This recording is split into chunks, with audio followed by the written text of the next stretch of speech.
Folks, we are live. Submit to the High Council. This week here on World Class Bullshitters. I'm your host, Jeff, and with me tonight is the man who is a comic book pro, a legend in the field, a man of industry. You know him, you love him. He's had a few pies. Ethan Van Sciver. Not lately, a couple days ago. But yeah, it's good to be here. Welcome to the High Council, everyone. Welcome to the High Council show. Had a little hiccup. I put it on my channel for a second, and then Jeff said, no, wait a second. It's on my channel tonight. So I shut that one down and came over here. I'm here. I'm with you guys. Let's go. Up next, we have Mecha Random 42. Hello. Watch all of my videos. Every one of you. Subscribe and watch everything on a loop constantly. Well, I think you've appeared on more High Councils than anyone besides Jeremy, Ethan, and myself, correct? Probably now, yeah. Probably. Well, Cecil, maybe? Yeah. Oh, yeah. I forget he exists each week. Sorry. Yeah. Oh, I know that's mean. I'm sorry. Well, Mecha Random, thank you for joining us again. And tonight we are joined by a very special guest, all the way from Mindless Entertainment, Jesse Milestone. Everyone knows I'm only here because I let you have sex with me. Thanks. What a great introduction. She just means Jeff. She doesn't mean all of us. No, not everybody. Just yeah. Jeff and sometimes Make that clear. The same thing is happening to us, Jeff, that's happening to Star Wars and the rest of pop culture. We're being overrun by the ladies. It's 50-50 right now. How terrible. It's not like we represent 50% of the entire world's population or anything like that. Oh, that's true. I'm kind of one of the guys anyway, though. How can we get those numbers down, Jeff? I don't know. Here, Ethan, I have a perfect solution. We will just all become trans men, and then it kills two birds with one stone because we'll all be men again, and then the woke police can't come after us because our community will be 50% transgender. The world makes sense again. Thank you, Jesse. Thank you so much. You're welcome. I'm telling you, Jeff, this has been a hell of a couple of days here. Damn right. You want to go into this because it turns out Mecha was right, Jesse was right, you were right, Jeremy was right, and I was right all along. That's my theory. Yeah, we're right a lot of the time, but the media will tell you elsewise. So I guess we want to start off with the Benioff and Weiss stuff. Let's go do that. That's the news of the day. All right. I was up last night working on some stuff, and I was getting ready to go to bed, and I saw this news go live, and I stayed up to make the video because this was probably one of the biggest pieces of Star Wars news of the year, even bigger than the trailer. I feel like this has been talked about so much. So here we go right here. Deadline. Star Wars setback. Game of Thrones duo David Benioff and D.B. Weiss exit the trilogy. So, Ethan, what was your first reaction when you saw this news? Does DB stand for douchebag? I think so. Wow. My first reaction was, I can't believe it. I can't believe it. My first reaction was, they are clearing the deck. Kathleen Kennedy is on her way out. They are acknowledging now. And we're seeing the clues. We're seeing all of this stuff start to kind of become clear. They've got Kevin Feige coming in to look at Star Wars. Kevin Feige's a proven success, and he is looking at the entire Star Wars franchise. Meanwhile, they are, unless Kathleen Kennedy fired these guys herself, which is something that she tends to do, and they're letting them say, yeah, we're leaving on our own. What's more likely is that Disney is overhauling everything Star Wars. Yeah, it seems like a really bad time to give this public image that you don't have faith in what you're doing, as you're supposed to be closing out the biggest finale of the Skywalker saga possible.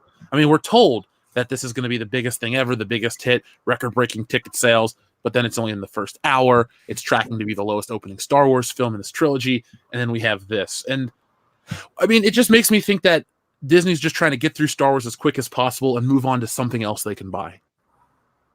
Interesting. Wow, I didn't think about that. I didn't think about just saying goodnight to Star Wars. What do you think, Jesse? Well, I think that the future is really up in the air right now. And I've talked about this a lot, is the conflicting messaging between, Bob Iger coming out after the failure of Solo saying we got to slow down our Star Wars production, and then signing on all of these wonderful, people to make more and more Star Wars films.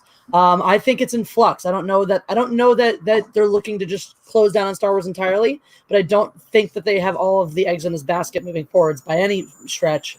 I think that there are a lot of other variables in place too before they make a final call. One obviously is how the opening weekend and how the overall box office goes for Rise of Skywalker. Another too, don't forget, is how the Black Widow film performs next year. Is Marvel a property they can still count on? Because if that is no longer going to be a moneymaker, then they may have to rethink whether or not they're going to move on from Star Wars or relegate that to Disney Plus. I agree. I agree with that. I'm looking at this article, by the way. Before we get into this, are you going to? Hey Jeff, do you have the Scott Mendelson article pulled up, or are you going to do that, or do you mind if I do? Go for it, man. Pull it up. I think for some reason Forbes on my computer doesn't like my ad blocker, so. Okay. This is. Let me just hold on a second. Let me get. By the way, it's a beautiful artwork here with this article. I'll show you in 1 second here. Let me share my screen. Replace that real quick. You won't. This is an article called "You Won't Live to See the Final Star Wars Movie." You won't live to see the final Star Wars movie. I think this is a death threat. I think they're going to kill us. I think Disney is planning to murder all of us, every Star Wars fan, this month. Probably it's going to happen soon, because the final Star Wars movie. This article, by the way, came out in 2015. You're not going to live to see. We're going to make Star Wars movies forever. But the title of the article is "You Won't Live to See the Final Star Wars Movie." And in the meantime, this just came out. Rise of Skywalker should be Disney's last Star Wars movie. Is this a goddamn threat from Scott Mendelson? Is this a threat from Disney? Are they going to kill us all before December 19th? I mean, they do have the money to. They do. Disney has the money. If Disney put their mind to it, Disney could kill each and every one of us, and we wouldn't even know it was happening. That is the cult of Walt Disney. That is what Walt and Roy Disney, that is their final legacy now, evidently. We won't live to see the last Star Wars movie. The last Star Wars movie is December 19th. Make out your wills, everyone. There you go. The mouse is coming to take your lives. Bitches, I'll kill you all. That's what's going to happen now. So is this the part where we go all Red Dawn, where Disney is the Russians and we just have to go hide in the hills and create our own new society? We might have to. That's what the Fandom Menace is going to come down to at this point. We have to join together to stop Disney from murdering the world. That'd be really upsetting. It would be a terrible plot twist in life if Disney just started mass murdering Star Wars fans. It just seems like it would be putting most of us out of our misery right now. They killed our Star Wars. I don't know. There feels like a shiny beacon of hope in the far distance. I don't know if we're ready to get into that topic yet, but I'm just going to drop that nugget out there. because I'm sure that's a topic we will hit at some point this evening. Oh, of course we'll cover that one. All right. I want to read the Scott Mendelson article definitely because you know me, he's my best friend on the internet. Yeah. But no, this does feel like, at least for me, again, it just feels like they're trying to go through the motions. And I even said in my DB or Benioff and Weiss video that it feels like the Rise of Skywalker may be the last theatrical Star Wars, because we see how we're going to go to Disney Plus and have the Mandalorian, this Cassian Andor series, and all these other things.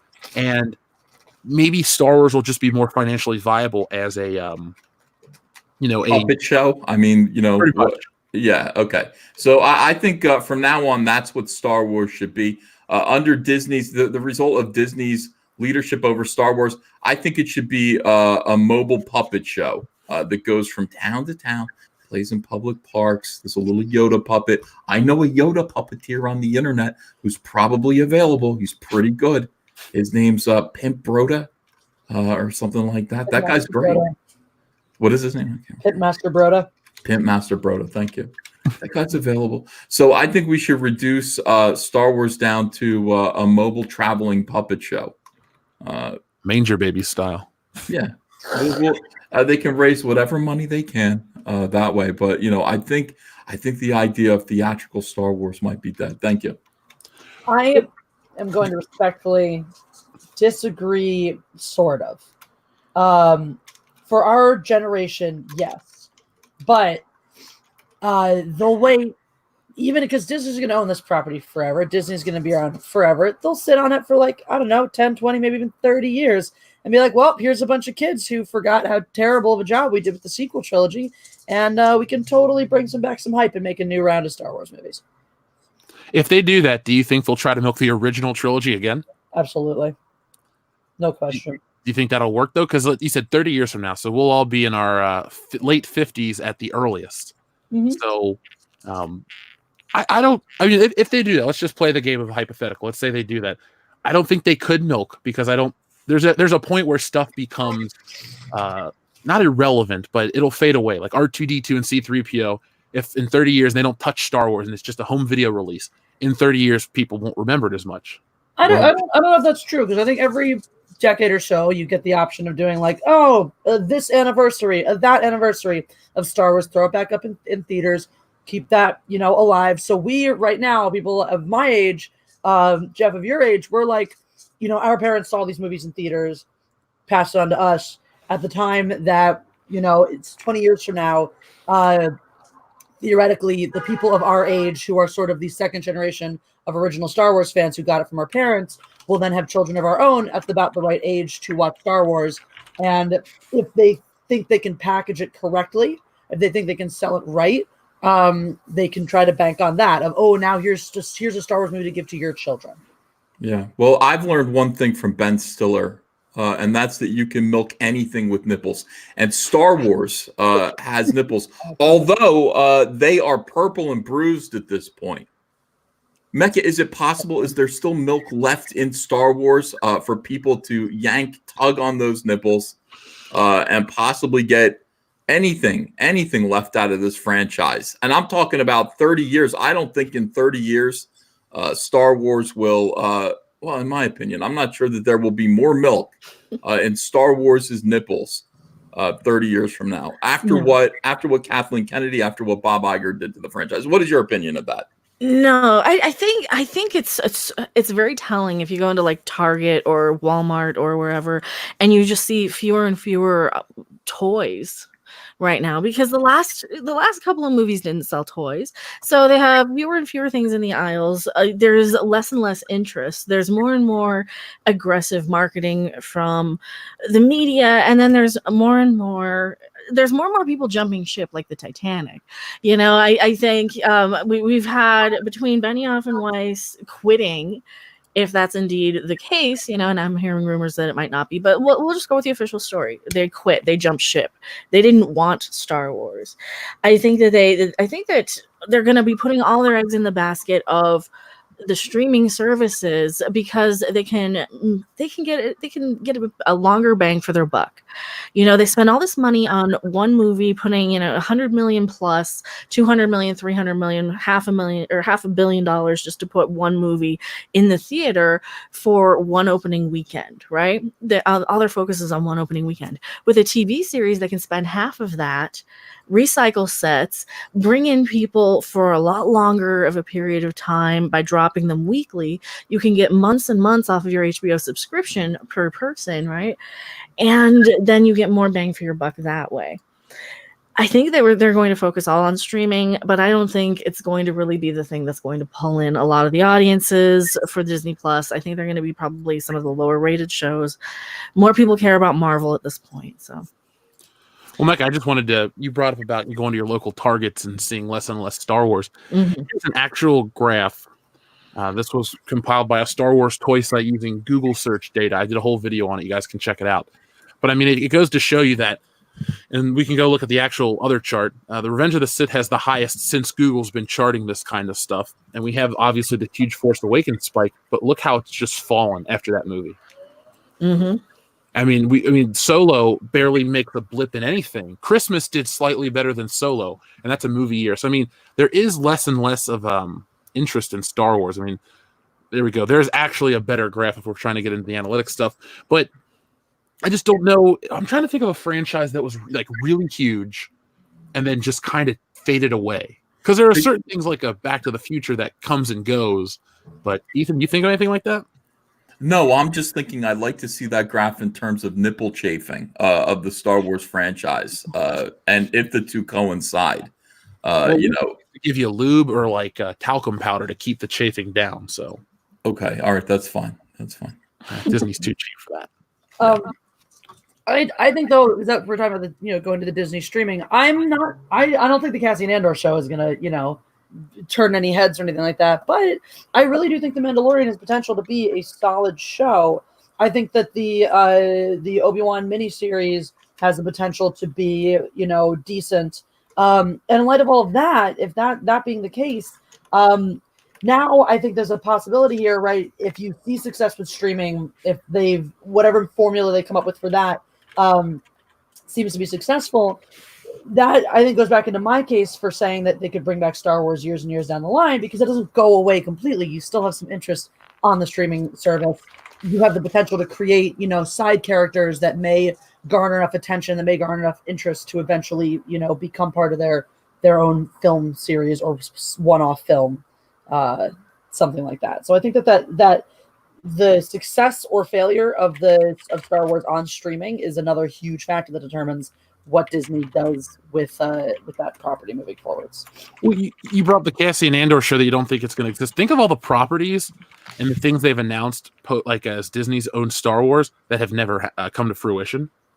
I mean, we were supposed to get a Boba Fett movie. Yep, we were supposed to get. I mean, obviously Obi-Wan went to streaming, but that was supposed to be a film. We were supposed to have 3 solo movies.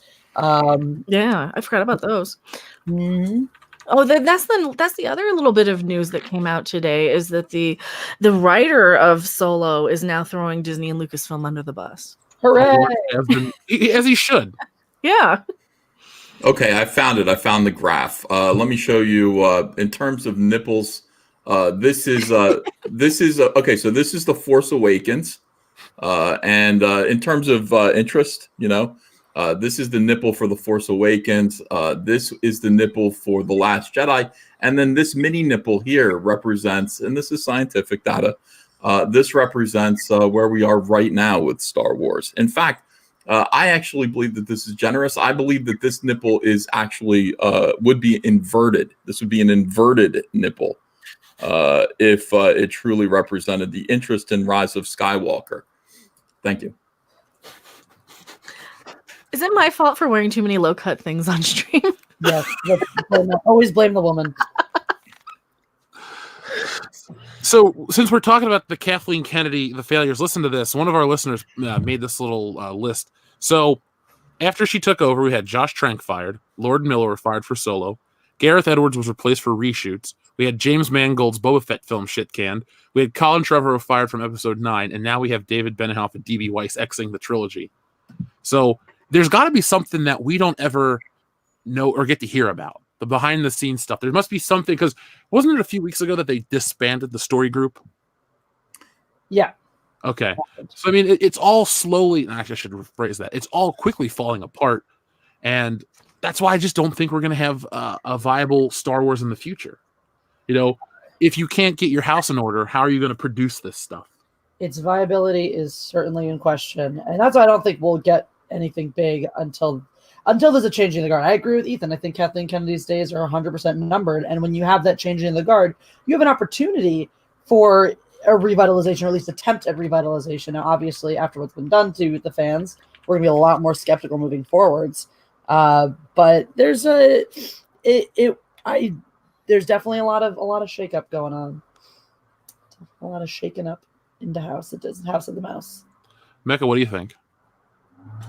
Yeah, I mean, well, they can't just they can't just say, oh yes, everybody's fired. That would look horrible for their investors, and that would be very devastating, I think, financially. You want to have you want to save as much face as you can. So I think some people are stepping back, some people are being promoted up and out, and hopefully they're going to fix some of this, but Star Wars is really in a lot of trouble. I think I think that they're finally admitting some of it. I think we kind of came out of nowhere as the fandom menace in general, and that we really threw them off of their game by calling them on their crap, and that's why all of the attacks and everything lately, or the past 2 years rather. But no, I don't know. I don't think they have a whole lot of longevity the way they are. Hopefully they're gonna clean up. I do too. So now, Jesse, you're the only one here that was a Game of Thrones fan, correct? Yeah, okay. That's accurate. So that final season that we started to watch together at Star Wars. Oh, sorry, excuse me. I just threw up in my mouth a little bit. Okay, there you go. You were saying? Sorry. was thinking of you puking on the tree. But no, this Game of Thrones season 8 was considered dog shit by a lot of hardcore fans. There's some stuff I've read online that people are speculating that has stuff to do with it. Do you think, in your opinion, could there be anything, real to that rumor? I think 100% as soon as Disney had this opportunity to cut them loose, I think they took it and ran. I think they were thrilled. It wouldn't even surprise me if they went to Netflix and were like, hey, if you guys want these guys, we will totally release them from all obligations with a smile on our faces. This will be very happy and very, painless if you guys want to take them off our hands. That said, if Netflix, honestly, for some reason, it's hard to me to believe that after that shit show, because this is not just the hardcore fans who dislike this, by the way. If you read anything online, anything you read, any article will mention that that season 8 was largely received poorly, not by hardcore fans, by casual viewers, by everybody, by anyone who was even the least bit awake. So the notion that Netflix just out of the blue was like, we're gonna offer these guys a ridiculous amount of money to come on board seems a little suspect. But the notion that Disney would be more than happy to cut and run from these two at the earliest opportunity seems very, very likely to me. Sorry, I was just reading the chat. People are freaking out that Jeremy has time for sports wars, but not the High Council. So. Yeah. These things happen. But yeah, I think Disney, whether or not they had anything to do with losing Benioff and Weiss off this trilogy, I think they were more than happy to lose them. I think that they were probably, counting their blessings when it happened. So, well, people are saying that they took a back seat on Game of Thrones and kind of half-assed it to work on the Star Wars thing. That's another rumor I've heard. So that's the really funny thing, and this really, I think, speaks volumes about the quality of character of these two men. It wasn't necessarily Star Wars that they half-assed Game of Thrones for. It was this new show they were supposed to be doing for HBO. They were really excited about, and that was the reason, and that they had initially wanted to shorten the life of Game of Thrones. HBO said, you guys make as many seasons as you want. You make as many episodes as you want. They give them a blank slate because this is their multi-Emmy award-winning show. This was a huge draw for people on their service. So this was, they gave them a tabula rasa to say, go make whatever you want Game of Thrones wise. And they had them set up to do this new show that they were getting really excited about. So they're like, all right, let's go to work on this new show instead. And they abandoned that show for Star Wars. So they short-shrifted Game of Thrones to chase the new project they were excited about.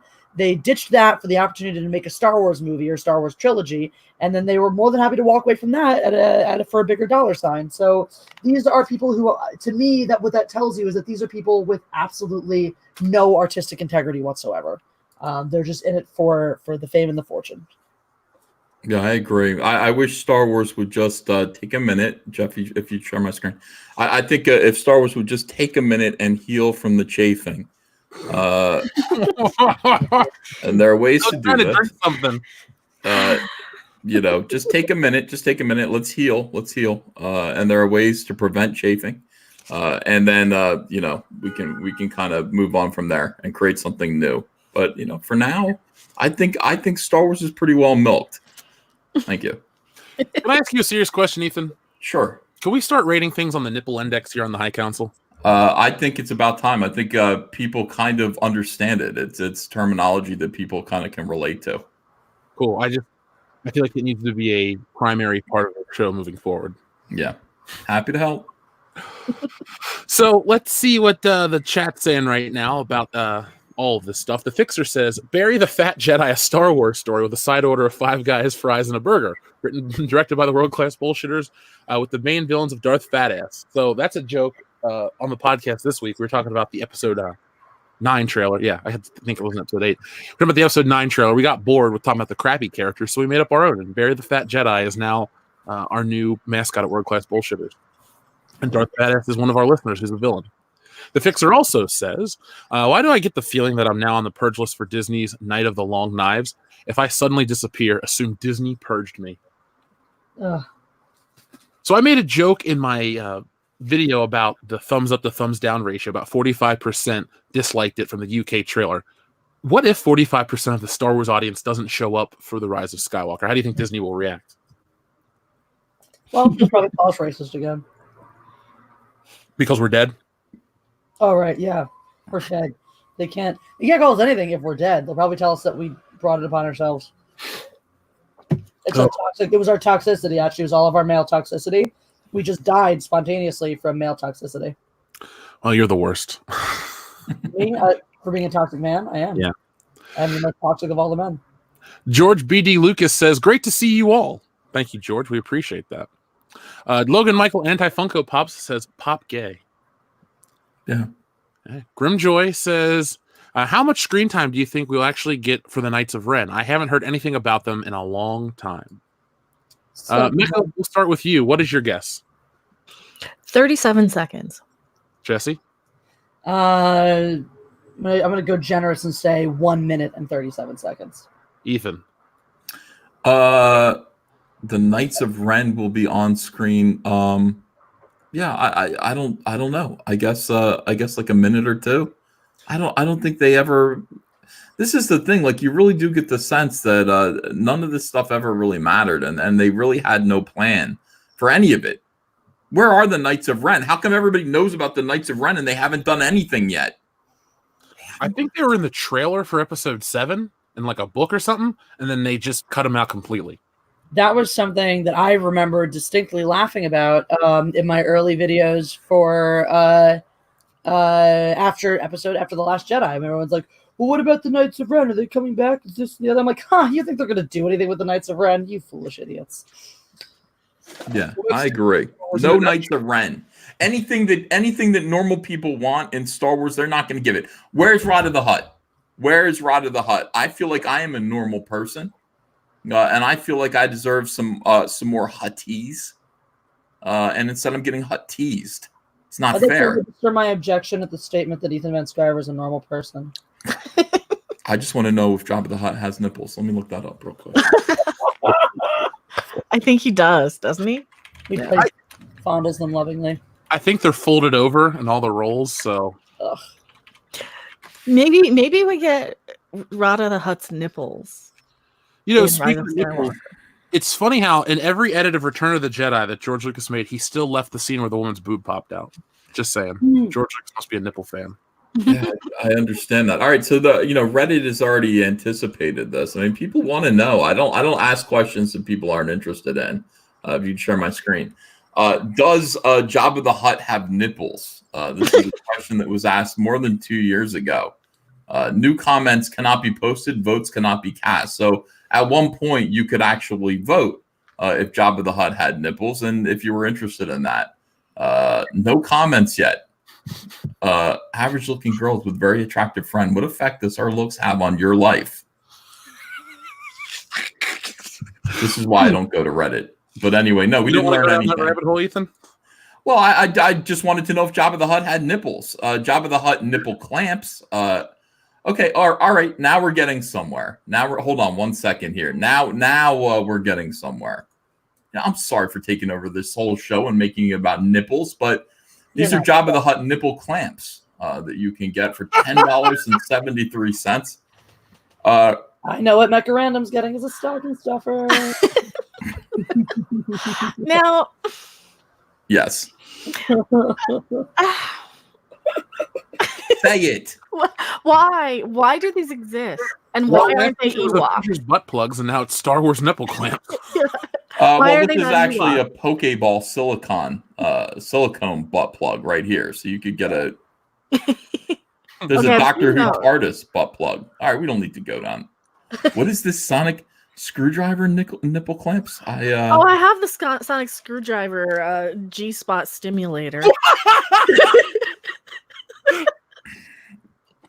Suddenly, this has become late night. That was really This is like, the easily official one, accessible for too. you.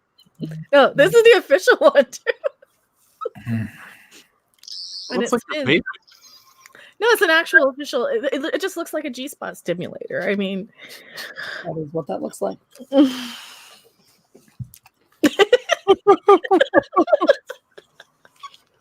Does Jabba the Hutt have a G spot?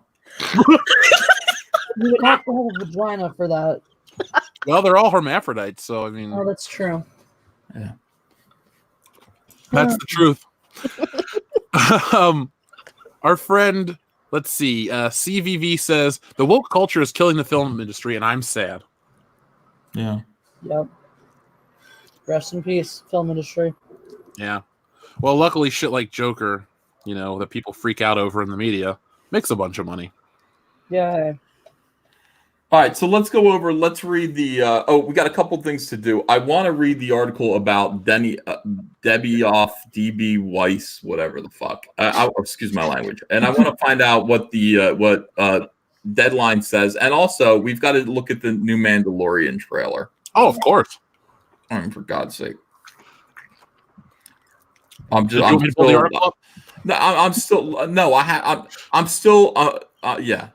flustered by that whole conversation. But I'm sure we can get things back on the rails here in a second after I finish typing in G-Spot Jabba the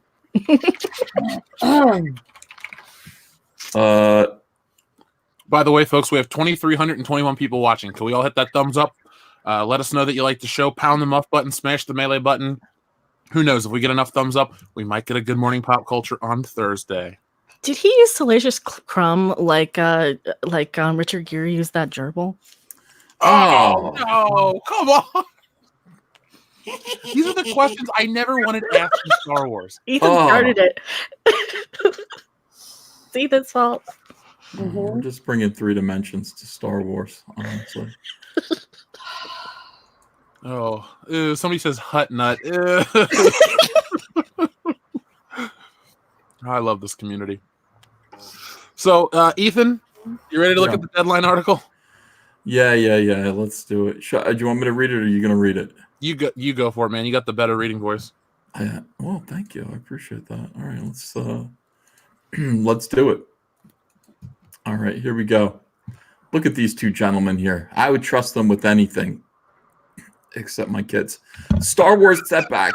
Game of Thrones duo David Benioff and D.B. Weiss exit trilogy. Exclusive. David Benioff and D.B. Weiss, the duo who in 2011 launched the singular screen sensation known as Game of Thrones, have walked away from their much publicized deal with the Disney Lucasfilm to launch a feature film trilogy in 2022. Benioff and Weiss were supposed to usher in the post-Skywalker era of Star Wars brand with a 2022 New Start story that would stake out a new frontier for the era-defining cinema brand created by George Lucas. Turns out the post-Skywalker era of Star Wars will be no Star Wars. That's what it's looking like right now.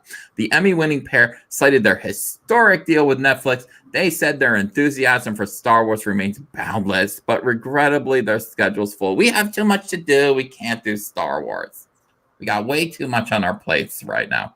We love Star Wars, the pair said in a statement to Deadline. When George Lucas built it, he built us too. Getting to talk about Star Wars with him and the current Star Wars team was the thrill of a lifetime, and we will always be indebted to the saga that changed everything. The 2022 release date made Benioff Weiss start up the next in-line Star Wars installment following this December's The Rise of Skywalker, the final chapter in the Skywalker family chronicles that have been captivating moviegoers since 1977. Lucasfilm president Kathleen Kennedy has plenty of other Star Wars projects in the hopper.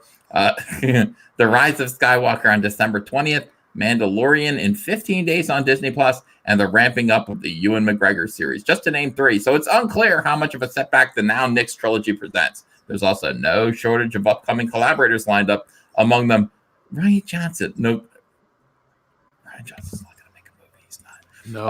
And Kevin Feige. Kennedy didn't close shut any doors in her. Did they?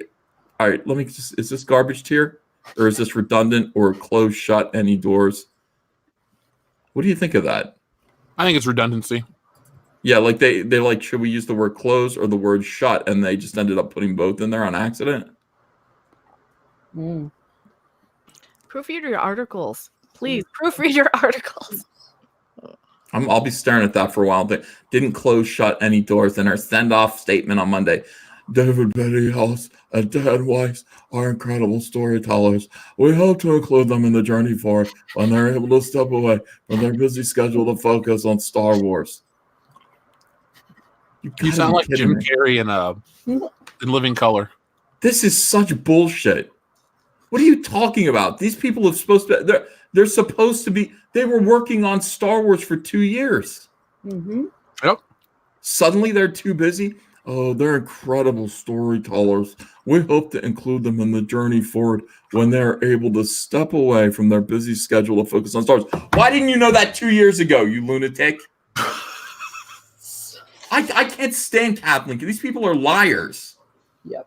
Why can't they just say what's actually going on? Kathleen Kennedy is being ejected from Lucasfilm because she is a failure. We have been saying this for 2 years, and people have been like, oh, yeah, look, she got a 3-year extension. You're wrong. You guys, owned. Phantom Menace is pwned. Honestly, that whole contract extension may have just been like, all right, you're currently the captain of the sinking ship. You get to go down with this ship, and then when it's finally fully sunk, now we'll move on. Like, easy solution. Why are you going to hand off a sinking property, a failing trilogy, to somebody new who you might want to usher in the new era of Star Wars when you could just let her go down with the ship, let her sink, drown completely, and then move on and be like, all right, let's start fresh from the ashes. That's correct. But you know what? The answer to this whole thing is right here in the timeline. 2022. 2022 is 4 years after Kathleen Kennedy's horrible contract was extended. 4 years, not 3. So 2022 takes place after Kathleen Kennedy's contract ends, and it's not going to be renewed. They gave her a contract extension. Like, finish your shit. Mm-hmm. Finish your shit. And then clean house and get out. And now they're lying. They're lying. Oh, they're too busy for Star Wars now, suddenly. By the way, David Benioff and Dan Weiss are probably perplexed by this whole thing. Like, dude, we thought we were making Star Wars. What the hell? You're not. Kathleen Kennedy is not going to be there in 2022. There's no reason. They are clearing the decks of imbeciles. Goodbye, Pablo Hidalgo. Goodbye, Matt Martin. Who else? Who else is in the story group? That's face number 3. Well, they got rid of Chuck Wendig, even though he wasn't part of the. Goodbye, Chuck Wendig. Goodbye. Words. No, I was just thinking about this. I was thinking about what Star Wars used to mean, even after the prequels happened. If you were a filmmaker who was approached before the sequels came out, before Star Wars was changed and tarnished and taken in this weird new direction, if you're that filmmaker and you have the opportunity to do Star Wars, and someone offers you a big chunk more money to work on something else, me, back then, before all this happened, I'm still picking Star Wars any day of the week. People who really have that connection, that attachment, the understanding of the import and power that this franchise holds are going to stick with it, which just shows you how far it's fallen. Obviously at the end of the day, filmmakers are money in it to make money, but there are some projects, there's some passion projects that just come your way. You have the opportunity to do Star Wars, to make a Star Wars movie. If I was in that position before Disney created the sequels, no amount of money was going to take me away from that. And now this is where we are. No amount of money. What would your movie have been? Well, I don't know if I want to just dive right into that because I have some ideas for things I may or may not one day write. So, well, then I would have taken the Max Rebo band on the road. That's what my Star Wars movie would have been. Oh my god, I would love that. Intergalactic band battles. Yeah. Oh, they should come to Earth and face off against that Muppet band. Yeah, oh, dude, now you're talking. But I would never have sought to stick with the original characters. I think that was something George Lucas created. I think it's something that he created very well. He didn't always handle it correctly. But I wouldn't have felt right trying to grab that mantle and playing with it. I would have moved somewhere else in the galaxy. I would have played with different types of characters, with things we haven't seen yet, and explored that. Like, what else can I do? What can I create that exists within the bounds and the rules of this universe without rejecting or defiling anything that came before it? Mecca, have you ever thought about what you'd do if somebody asked you that question? Well, the Porgs and the Ewoks take Oh, okay. over. That's enough. Jeff, how about you? Well, in a perfect world, we would have had. If I was controlling it and I could flip timelines and stuff, I would have liked to made more Star Wars movies with the original cast in the '90s. But since I can't do that, and that's not the possibility, if they came to me in a couple years, I'd probably want to see. I'd like to see stuff during the Great Jedi Purge. That would be interesting because if you want to do original trilogy characters, let them know that they're out there in the world, but you don't have to show them. You don't have to disrespect them like you did in Episode 7. You can have this boogeyman be Darth Vader. You could do this whole movie about this boogeyman character, and you don't know who he is, and then at the end you find out it's Darth Vader, and then you could do something like that. But just play between the lines a little bit. I don't need to see where the characters are when they're old, and be brushed aside for the new ones. Yeah, that's one of the problems with this new trilogy is that I think they waited too long and they didn't give it the respect that like Cobra Kai is giving our established characters that people actually have an attachment to. It's like they want to bank on our nostalgia. They want to give us, hey, remember Luke Skywalker? They want all the member berries, but they don't want to actually deliver on any of that too. They just want to, okay, well, we'll get you guys in for that one opening weekend and we'll just kill them off and focus on all these new characters that we can make, all these toys and t-shirts and all this other crap out of.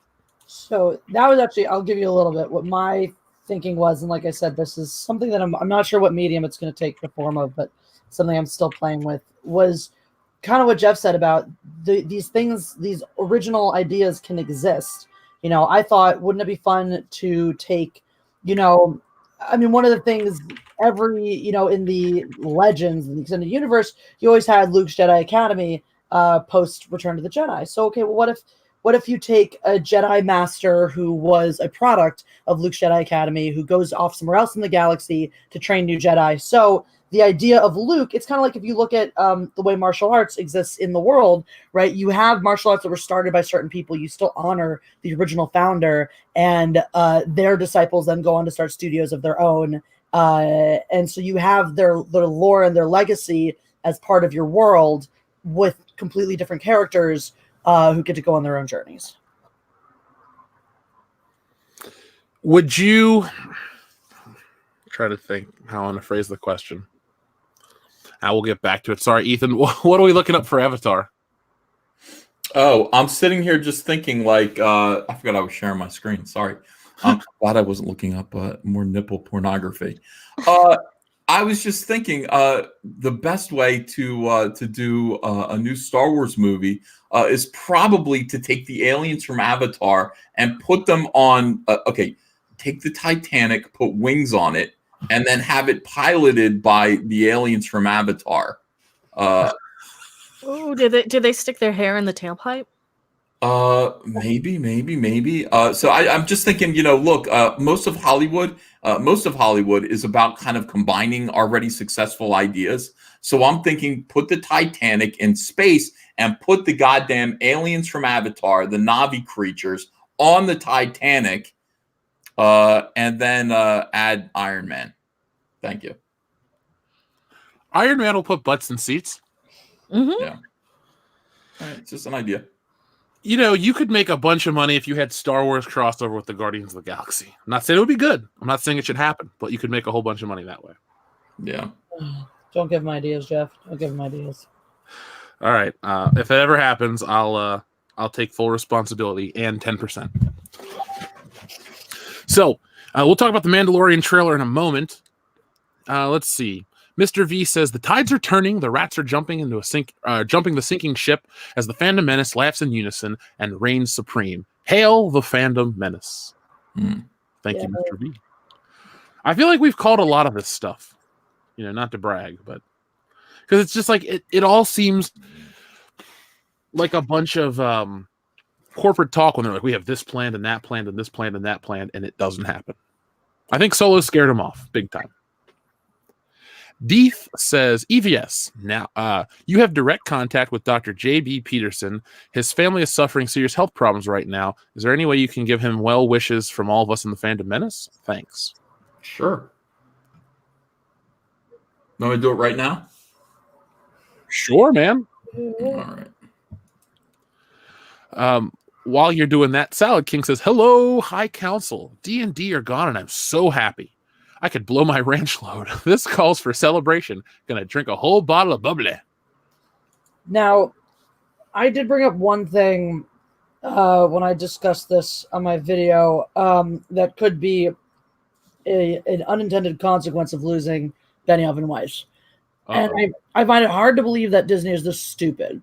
But we all know that Rian Johnson has made no progress on his purported trilogy that's not happening.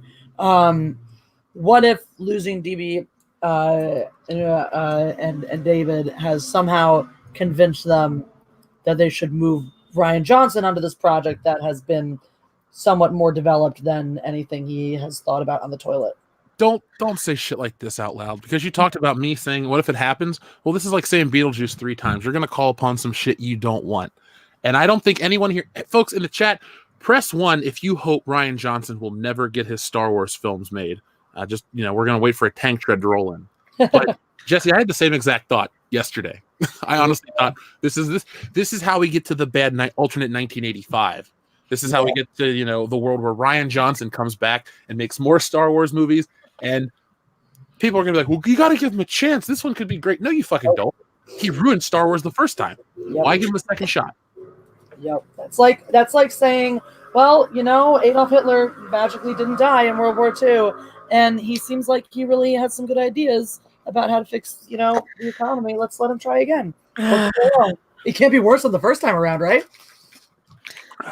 I don't think they're going to give him his trilogy, though. I think they would sooner cancel Star Wars than throw away a lot of money on that round-headed buffoon.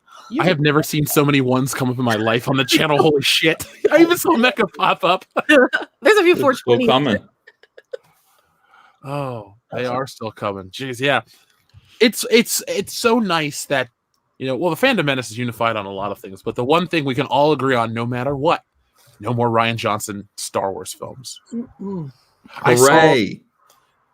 I saw the Addams Family today. I took my mom to go see it, and we walked out. There was a Knives Out stand-up, and she's like, "Is that Don Johnson?" I go, "Yeah." She's like, "What's this movie?" I said, "It's crap. Don't worry about it."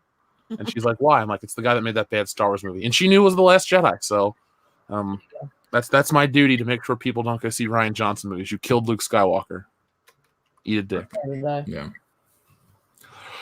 Let's see. Our friend I just had to check in. I'm sorry. I had to check and make sure that Jordan Peterson's wife's name was public knowledge before I wrote this. So. Oh, okay. Yeah, I'm going to write Jordan Peterson a note right now from the Fandom Menace, and people can help. Should I write it to? No, hold on a second. Let me use the other address. Personal. Okay. You guys ready? Mm-hmm. All right, people want to be a part of this. Should I share my screen? Should probably share. Floor's yours, Ethan. Well, people are concerned about Dr. Jordan Peterson. Let's see here. Right here. Okay, here we go. Subject: well wishes. Dr. Peterson. Just sending a note of our best wishes as a fan community on a live stream with the greatest Star Wars fans in the world. They expressed overwhelming love and concern for you and your family, and asked that I convey you this message. We're thinking of you, praying for you, and what else? Tell him I will be in his troll army awaiting his command. That's probably not appropriate right now. Tell him Cecil said hello. Cecil says hello. Let's see. What else, guys? Yeah, it's tough for him. Tell him to lay off the drugs. We'll tell him to clean that. No. Snooch to the nooch. Why are you writing? Want Why are you you writing? to know you are loved and appreciated. Thank you. No, not thank you. Thank you for what? Our best. Ethan Van Sciver and the Fandom Menace. How do you like that? Yeah. Okay. Good. Sent. Thanks, guys. That was a nice idea. What happened to Jordan Peterson? His wife is desperately ill, so Oh, gosh, that's terrible. yeah, we're wishing him, her a speedy recovery and him the strength to, stand by her. So good. I saw Comic Book Girl 19 on Twitter yesterday was getting attacked because she likes Jordan Peterson, and then she also liked Kanye West, so people were calling her a Nazi. She's like a very liberal bisexual, and they were just like, you like Kanye West and Jordan Peterson, you're a Nazi. That's not That's how it. Nazism works. Do you see the problem with Kanye West being a Nazi? Did they see any? No. Clearly. There's a glaring problem with that. Yeah, Tammy Peterson has kidney cancer. Oh. Oh, I don't know. Yeah, that's what they're going through right Oh now. my God, that's the worst. That's terrible to hear. Yeah. So Hey, hopefully Cecil. she'll Yeah. get better. think we can ever get Comic Book Girl 19 on the channel? I watch her stuff. I like her X-Men stuff. She used to, yeah. I haven't seen her in a while. I think she's on Twitch or something now, and I don't. But yeah, I'll invite her. Cool. She doesn't know me though. Just like, hey, these people want to watch you on a live stream. Yeah. Okay. Click the link. It's completely safe, above board. I just thought it was weird. Like she's very, very openly liberal, but just saying she liked Kanye had people being like, "You're a Nazi." That's so fucking stupid. The internet. Like, all right. People need to. First of all these people need to go see The Joker because it actually has a lot of really great social commentary on the way and like very pointedly on the way things are in our society today. That the more I thought about the movie, the more I was like, wow, they really hit this on the money. And part of the reason why I think people, any social justice warriors who see the movie and don't like it because it makes them uncomfortable. It asks them to do literally the thing that they run around asking everybody to do all the time, which is examine your own privilege. And that's the one thing that they can't themselves do. Their job is to tell all of us to examine our privilege, but not ever to look in the mirror and realize what they're contributing, the negative things that they themselves contribute to society every single fucking day. Well, speaking of not contributing, somebody paid $2 to try to talk shit to us. Would you like to hear that super chat? Do it. Nobody ruins Star Wars except toxic fans like you. Ooh, doesn't that sting, guys? Doesn't that cut deep? Well, Yeah. we'll just add that to our list of It accomplishments. cuts Then. so hard when you Yay, give us yay. money. I When you ruined give us money to Star tell Wars? stuff. How did I? Okay, well, no. How did we ruin Star Wars? We didn't make the shit. Yep. That's Like true. I'm responsible for what? I told Ryan Johnson to put an attractive young woman in a potato sack. Did I do No, that? I No, I didn't. I don't think I did that. I've done that a few times. The problem is those people are so rapidly insecure that us not liking a thing that they like somehow ruins it for them. Which Well, is then maybe they so need to beyond grow a personality. You know, I'm seriously. If us not liking a movie is enough to ruin your day, if that is a personal attack on you, then you need to grow a personality and grow up, because people who are only the one little thing that they love are not fully developed people. They're fetuses. You know, I They're was zygotes. what's that? No, she said they're fetuses. I said they're zygotes. I said Yeah. they're even less developed, Cecil. I say they're sperm. How about that? Ooh. Eat that. I was thinking about Finn while I was driving the other day, as I often do. And I was thinking, like, he was actually it was a good idea for a character, a stormtrooper that defects because he couldn't stand the atrocities. And I was like, if you really think about it, it's actually a cool idea for a character. And then by the second movie, he was being like doing slapstick. and they just turned him into a Dude, joke. by the first movie, by the end of the first movie, he was. When they found out he was a space janitor, Yeah, he was literally. They made the black man the janitor. It was his character was such a joke, and yeah, it was a phenomenal concept. It was such an interesting concept, such a useful concept. And literally, the only reason they did it, and the only reason why they even changed the entirety of Stormtrooper lore, was so they could run around going, "Look at us, we made a black Stormtrooper," and that was it. They felt that was their response. Their responsibilities ended there, is to run around going, look at us, we made a black Stormtrooper, we did everything, we're so good. Like, literally, you just created a token black character. A+, guys. Yeah. the funny thing is, like, if people go, "Oh, there wasn't enough diversity in the old Star Wars," yeah, there were less characters, whatever. But Lando was like a baron of an entire mining colony, and he was cool. He was a great character. They've minimalized Finn to be a joke, and I don't know how any kid could like him. But he doesn't do anything cool. No, not only was Lando like the I guess a representation of the time, if you really want to use their terminology, he was the coolest motherfucker in Star Wars. He knew all the people. He was the guy you went to get shit done. This was the cool guy. This is who you wanted to be. This was the guy when he walked out, he was worried about Han Solo was actually worried about him scooping up Princess Leia. He was nervous that this guy came out. You know what I mean? So it was like, Yeah. no one's nervous about Finn stealing your girl. No. As a matter of fact, Finn seemed to keep any girl for more than one movie at a time. Yes, but Lando was a pimp, folks. The chat's calling him Space Pimp Lando. He was.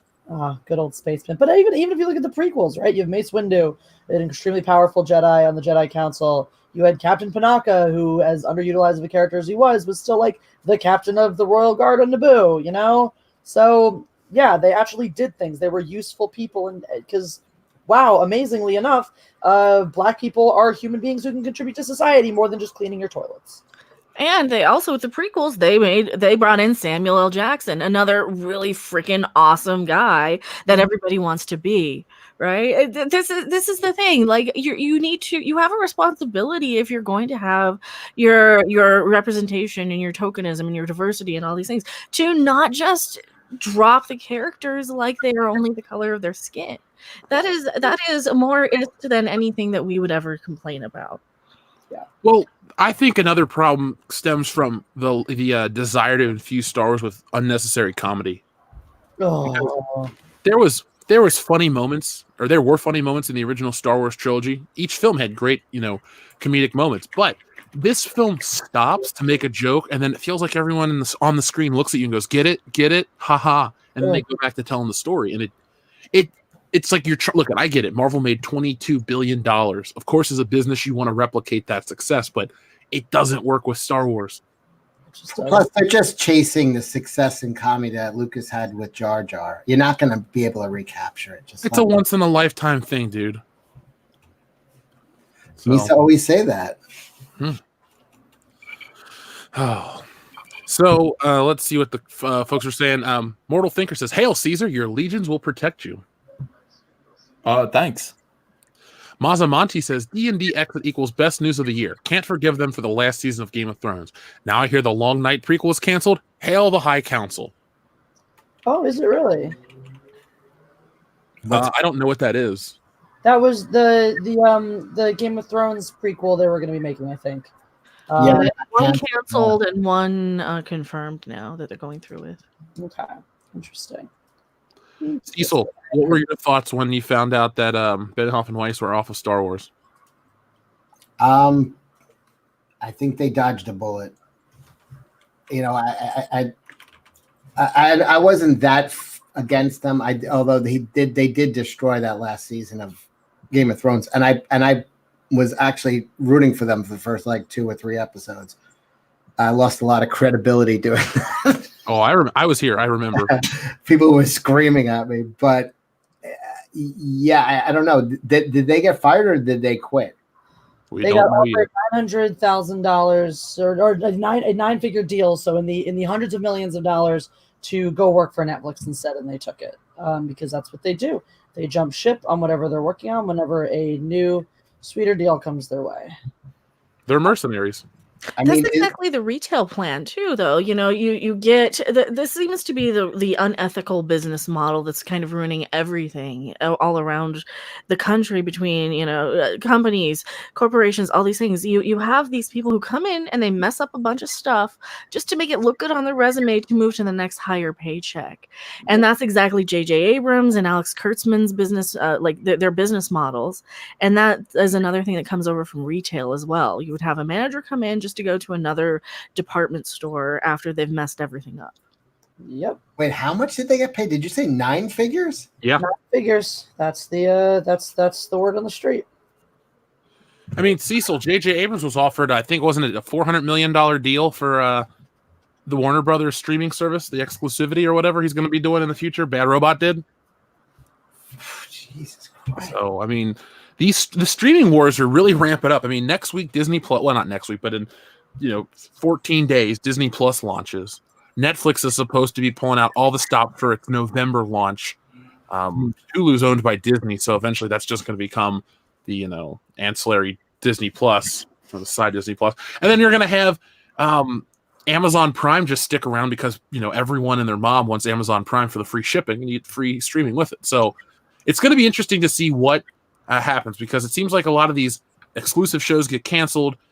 People are trying to buy up the IPs to like all sorts of things. We have the Lord of the Rings show, which, Jesse, you're a big Lord of the Rings fan. Any more news on that? Do you think they're going to switch up characters to appeal to a 2020 audience? I don't know. It's difficult because it's one of the challenging things with the Lord of the Rings show to begin with is that they don't have. It's very murky as to what their permissions actually are, because they don't have the right to use any of the like canon original characters. That was something very specifically Tolkien's son, I believe, who's in charge of the who owns that IP. Was so upset with what they did with The Hobbit that he was like, fuck you guys, no, you can't use any of this at all ever again. Screw everybody. Now that was also specifically Warner Brothers, so I don't know what the deal is. Also, if Warner Brothers still holds any rights over Lord of the Rings, but basically from what I understand is that this Amazon show cannot utilize existing characters from that universe. Now there's thousands of years of lore and history to work with and tons of other ideas to play off of. So that's not necessarily like the end of the world for them, but it will be really interesting to see what they choose to do. So the opportunity to shift and change existing characters and existing timelines is limited. That said, that doesn't mean they can't go in and mess up, more things. But again, I don't know what the level of oversight is from the Tolkien family. Because of what happened with The Hobbit, they may have retained certain powers regarding the plot of the show, the characters, etc., things like that. Jeff, did you know that the guy who played Gollum and the guy who played Bilbo were both in the Black Panther? Accurate. Yes, I did. They were the Tolkien Whites. God damn it, Cecil. All right, that was a good one. I'll give you that. Yep. 200 Watt Studio says Disney wants all the pie. EVS will only be able to buy Disney branded pie in the dark future. That's fine. You gonna do that pie calendar that I suggested? I like that calendar. Yeah, I like the idea. I think it's a good. Okay. I'm still demanding 10% of the profits. Well, I got a lot of things to do. I mean, people are asking for my Under Panta Claus calendar too at this point. Wait, what? Well, okay. So every year, for about 8 or 9 years, around this time of the year, when the leaves fall from the trees, and the air goes chill, and people start, singing Christmas songs, every year, I draw Santa Claus naked except for tidy whities. And it's a tradition. I mean, it's a holiday tradition that I started. It's called Under Panta Claus. So I have a few of these, and would you like to see? Would you like to see? I mean, there's going to be nipples involved, so of course. I'm afraid. Okay. Well, I mean, this is I'll show you. A lot of people are asking me to make a calendar of these. Now they're just quick drawings that I've done. You know, I don't necessarily. I don't want to. Okay, I won't build them up any more than this. So here's the very first one. It started this way. Now, if you were if you had your head up your fireplace and Santa were coming down, this would be the view that you would get. You know, of Santa. So that's one. I mean, what do you think of that one, Jeff? The perspective was on point, so there you go. This is the closest thing we're going to get to a self-portrait from Ethan. Ethan, have you ever considered releasing a Christmas album? Thinking about it, sure. I think about it every year. Here's Santa again, stuffing your stocking by the chimney with care. A little cheek leak there, you know. And he's like, "Tee hee, you can see my bottom," you know. All right, so that's to live in your brain for a day. Yeah. All right, let me see if there's another one that I want to show you here. I don't know. I mean, some of these, it's you know, these are personal, you know. But I'll sure if you don't want to. No. I mean, you know, I don't mind. We're all friends here, and I don't think anybody's gonna be upset by this one. This is from 2016, right here, as you can see. We got Santa Claus, and he's got his sack here. There are two balls in his sack. Rudolph, of course, has the best view or the worst view, depending on how you feel. It's up cute. Yeah. That's adorable. What the fuck? When you get Cecil to say "what the fuck," you know. By the way, everybody's mad at me for using a 2-year-old joke in the chat. What was the 2-year-old joke? Yeah, no one else was using it. What? The Tolkien Whites joke. Oh. It's not 2 years since Black Panther yet. We'll let you slide. All right, here's Poor one more. reindeer. Here's one more under Santa Claus for you. I hope you like this one. Come sit on my knee, Jeff. Now this one is heavy on the nipples. Yeah. Those are yeah. like a slice of a salami. Yeah. Is it crazy that I'm hungry now? No. Just a little bit. I could eat. I put skin tags on them this time. No, these are. So a lot of people are asking me, you know, because Christmas is coming around. A lot of people want me to make an under Santa Claus calendar. I'm thinking about it. Just something I'm thinking about. I got a lot of projects, you know. Oh, you could market things to go along. I told you this before. I said you should turn all these into a series of Christmas cards. People would buy them. Or those 12 days of Christmas, or are they 30 days now, where you open the door of the calendar and you get chocolate? Yeah. I like that. Yeah. You put the picture underneath the chocolate. Yeah. I wouldn't want to open the door and you get.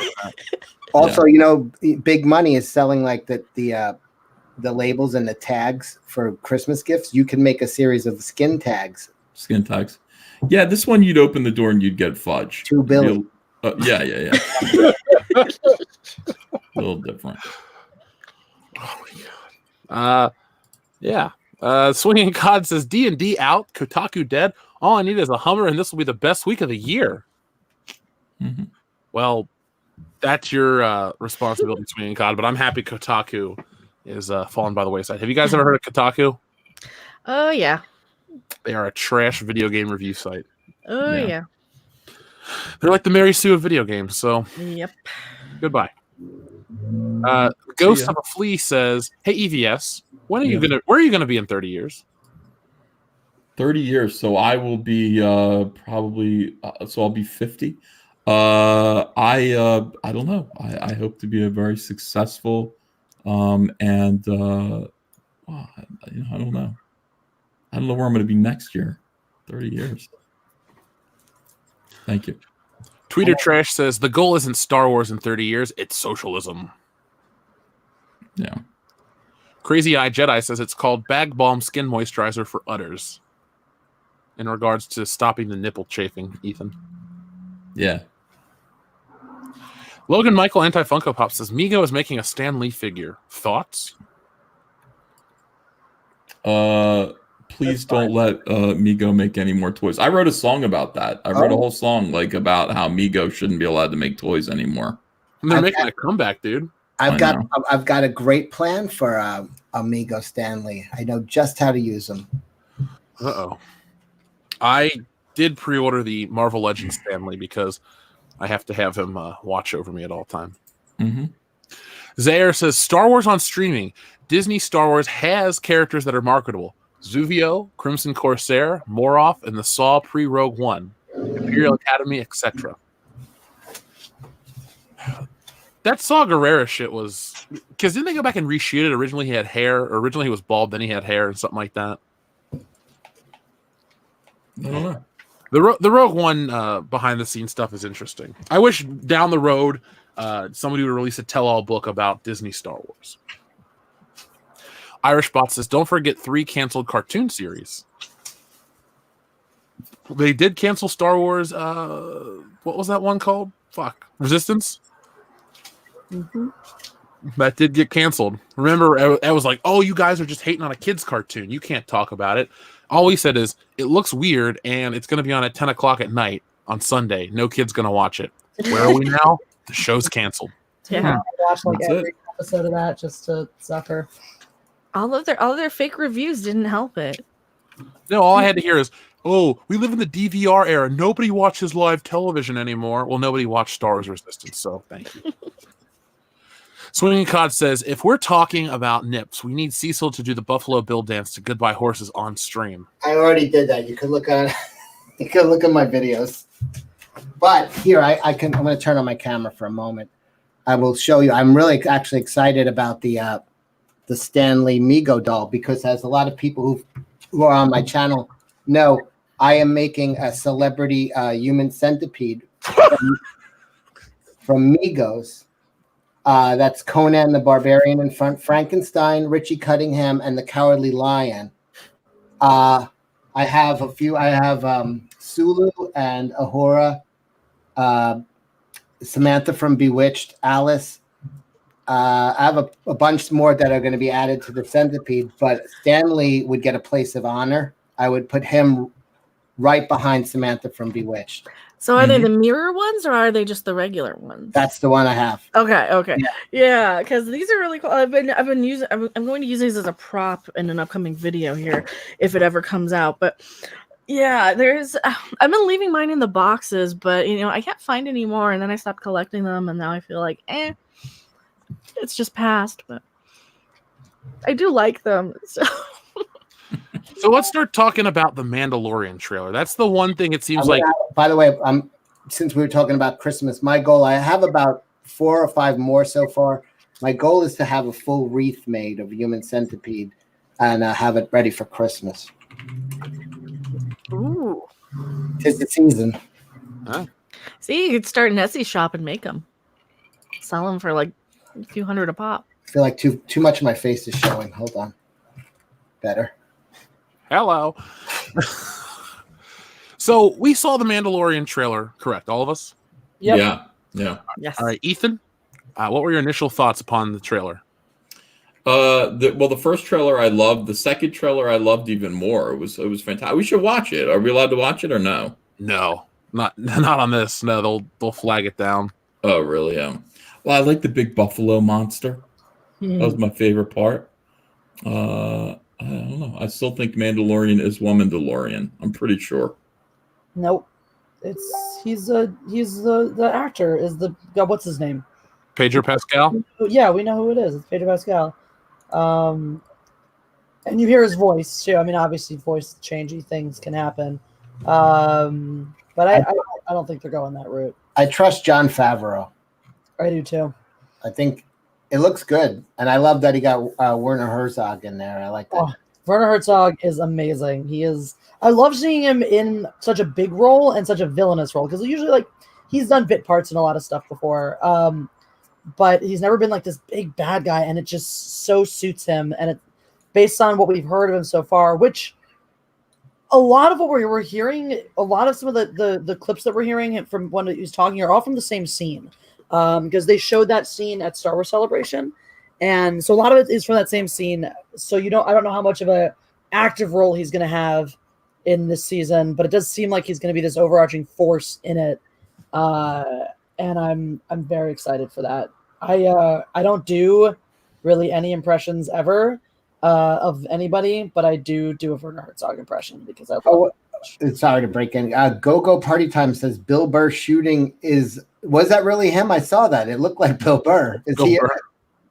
Is he Bill Burr in The Mandalorian? Yeah, I think he is. Yeah, that's Bill Burr. That's fucking awesome. He was in Breaking Bad. He's also a really good stand-up. Yeah. Yes, that's right, Jess.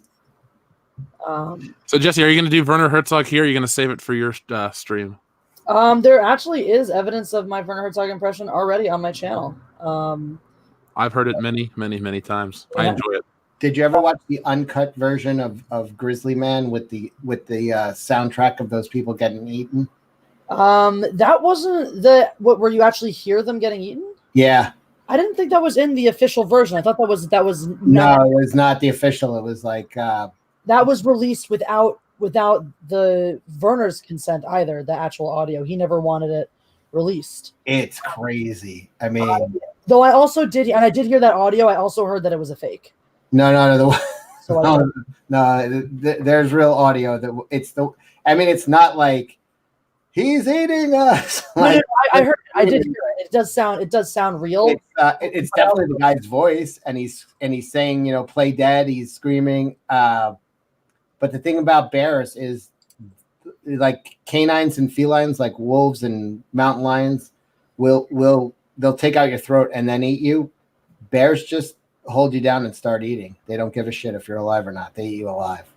Yep, they're 1,200 pounds. Just put a paw on your back and just start eating pieces. Yeah. No, I'm not getting excited over snuff films, but it was pretty crazy to hear them getting eaten. That was actually something. That documentary is one thing I cite for why Werner Herzog is such an incredible filmmaker, because he himself is such a character.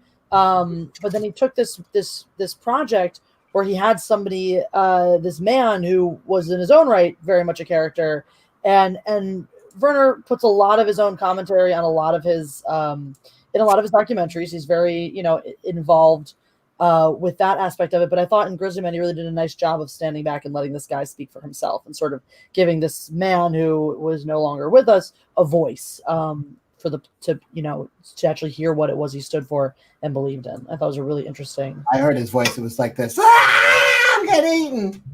I like your avatar. Thank you. Mecca, thoughts on the Mandalorian trailer? I'm not sold on this one. It looks like a lot of side characters without a lot of substance, and I don't know. I think they're trying to play too much on nostalgia again.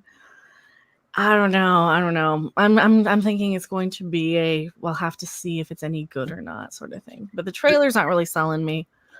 We're definitely playing on nostalgia because this takes place 5 years post Return of the Jedi. Yeah.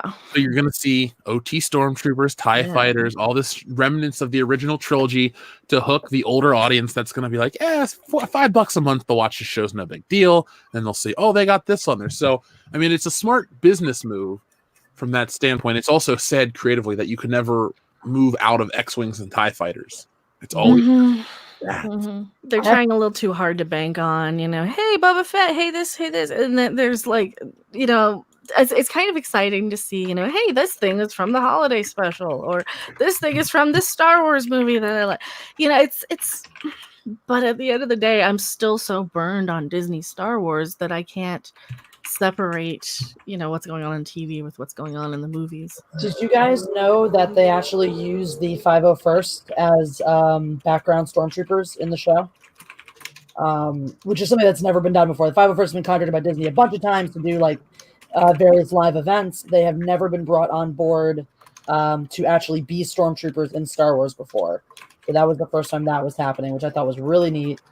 And they're apparently the most professional people on that set. Just because they were so stoked to be there. The thing that sold me on the show was listening to Jon Favreau talk about just originally just for, lighting reference, going to his garage where he's got a 3D printer and printing up a model of the Mandalorian ship and then kind of, well, let's do a shooting reference with this and setting up a rig very similar to the ones that Lucas used to shoot the flying ships in the originals, and then started to get really into that, had somebody actually go through, so not even using this 3D model, but getting someone to actually make the different pieces so it looked more realistic rather than just one unit. It was all of the little tiny parts glued together on this model, attach it to the rig, started shooting passes. So rather than CGIing a lot of the ship flying, they actually shot it on this rig with this model the same way they did for the originals.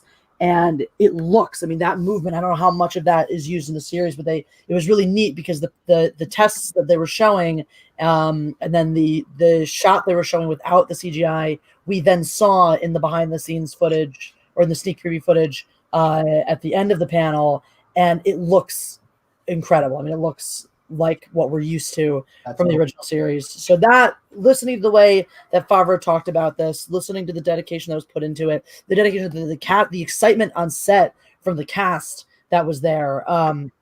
He talked about going off to work on, whatever else he was doing at the time. Lion King. Maybe. And then coming back to the set, Jon Favreau finding all of the actors doing all of their own stunts, dangerous stunts, where he's like, "No, you guys are gonna get hurt." And they're like, "But we wanted to do it." So I'm with Jesse on this. I'm a Jon Favreau mark. I think he's going to be good. Yeah. I have faith in him.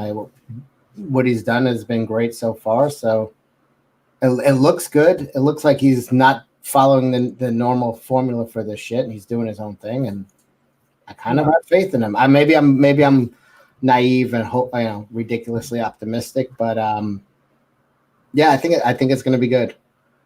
They have to pull something good from this. They can't keep creating shit. Did you see that comic book that came out with Wedge on vacation? Oh. Yeah, we're gonna show that in a little bit. Don't worry. Woo! I got everything pulled up for tonight. My God. And I will By the way, I did hear one leak. There is, and this was a nostalgia, and it was kind of fan service. But there is an episode where the Mandalorian finds Ichibaka's porn VR helmet, and it's a travel episode where he's going from a different quadrant of the galaxy, and it's just him like frantically masturbating with that helmet on. But it's like fan service. I think people wanted to see that. Yep, I'm there for it. So he was Boba Fapping. No. Boo. He's got Ladies and gentlemen, say hi to Tom. Yeah. Tom's Hello. following me. I didn't do it. I know. Hello. I Tom, love what are that. your thoughts on the Mandalorian trailer? It was the meh. DeLorean. I liked the first trailer better. I really did. I'll be honest with you. This one, I felt like I was just getting a bunch of stuff thrown at me, and it was kind of nice to see a few things in there. Don't get me wrong, but I don't know. I've never had a Boba fetish. I've never been one of those who's been like over the edge over Boba Fett. So like, I know this isn't Boba Fett, but I mean, I think that's the whole thing. Is we all know this was the Boba Fett movie that Josh Trank was supposed to be a part of, and then Jon Favreau reworked it, right? I mean, come on.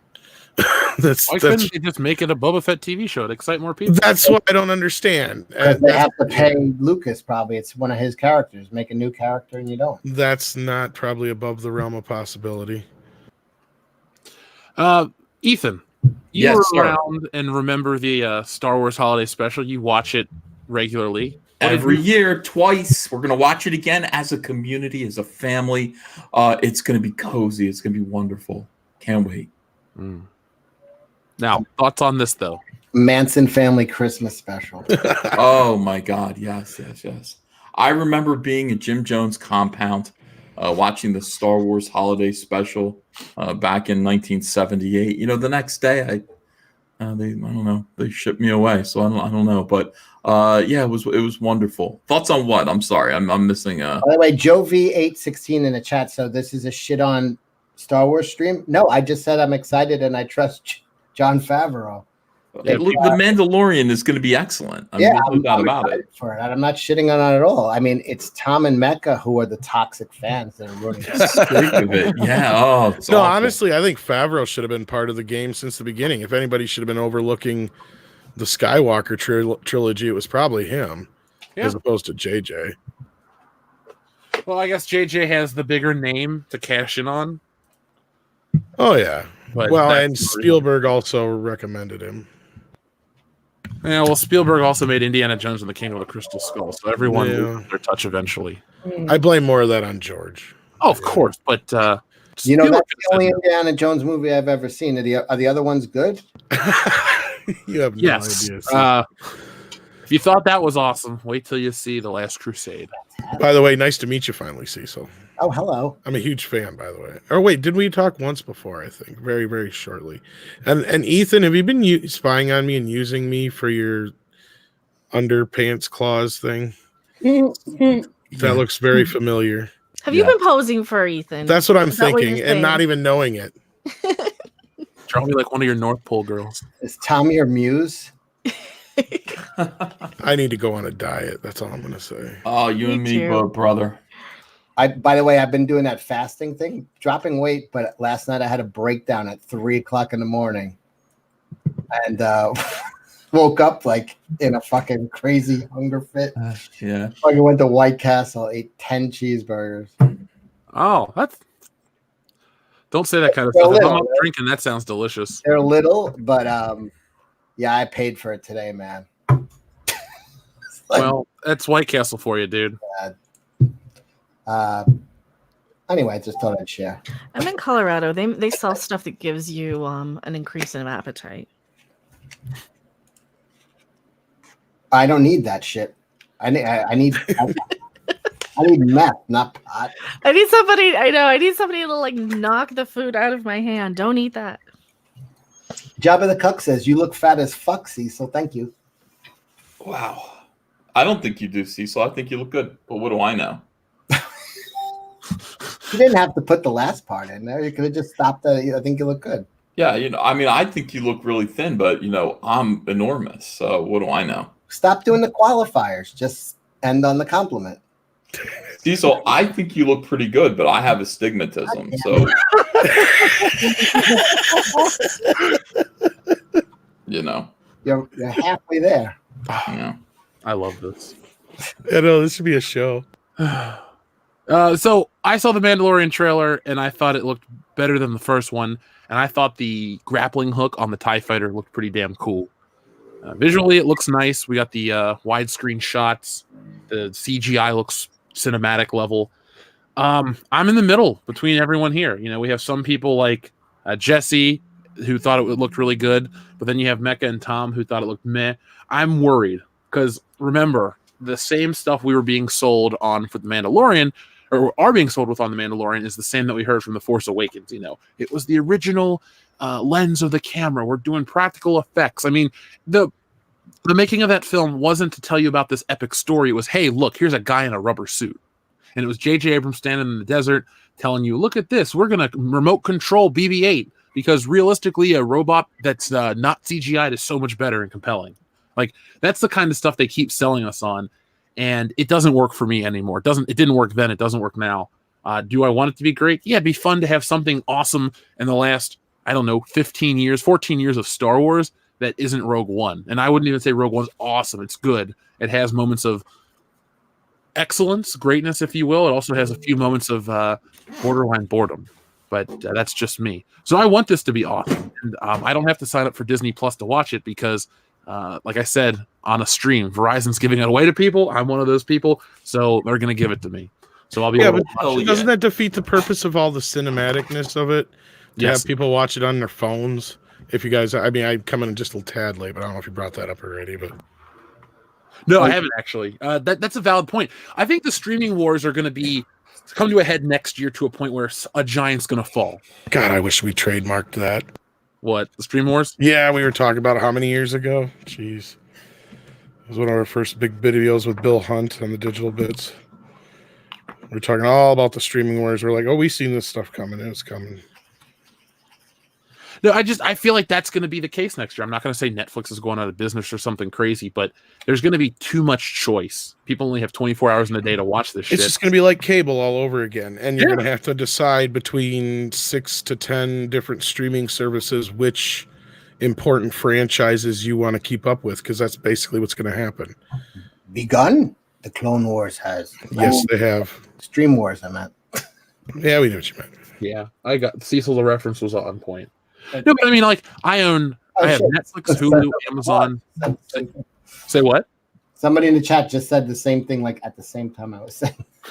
But now, like, you just named what, 3-4 services you have? Mm-hmm.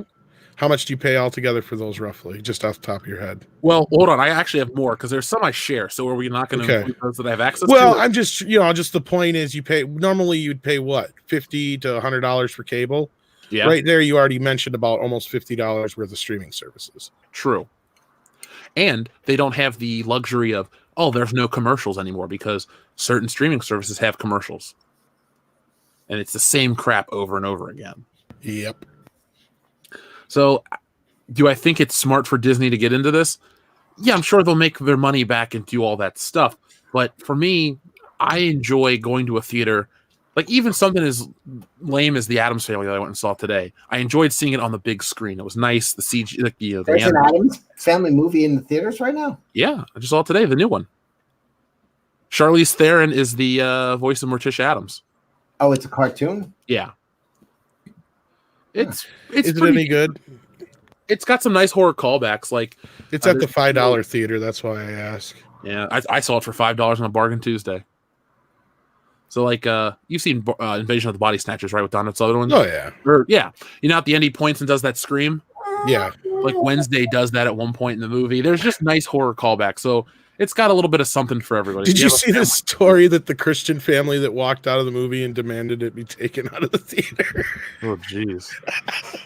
They were, like, obviously, like, I don't know if they were, I think they were Jehovah's Witness or something like that.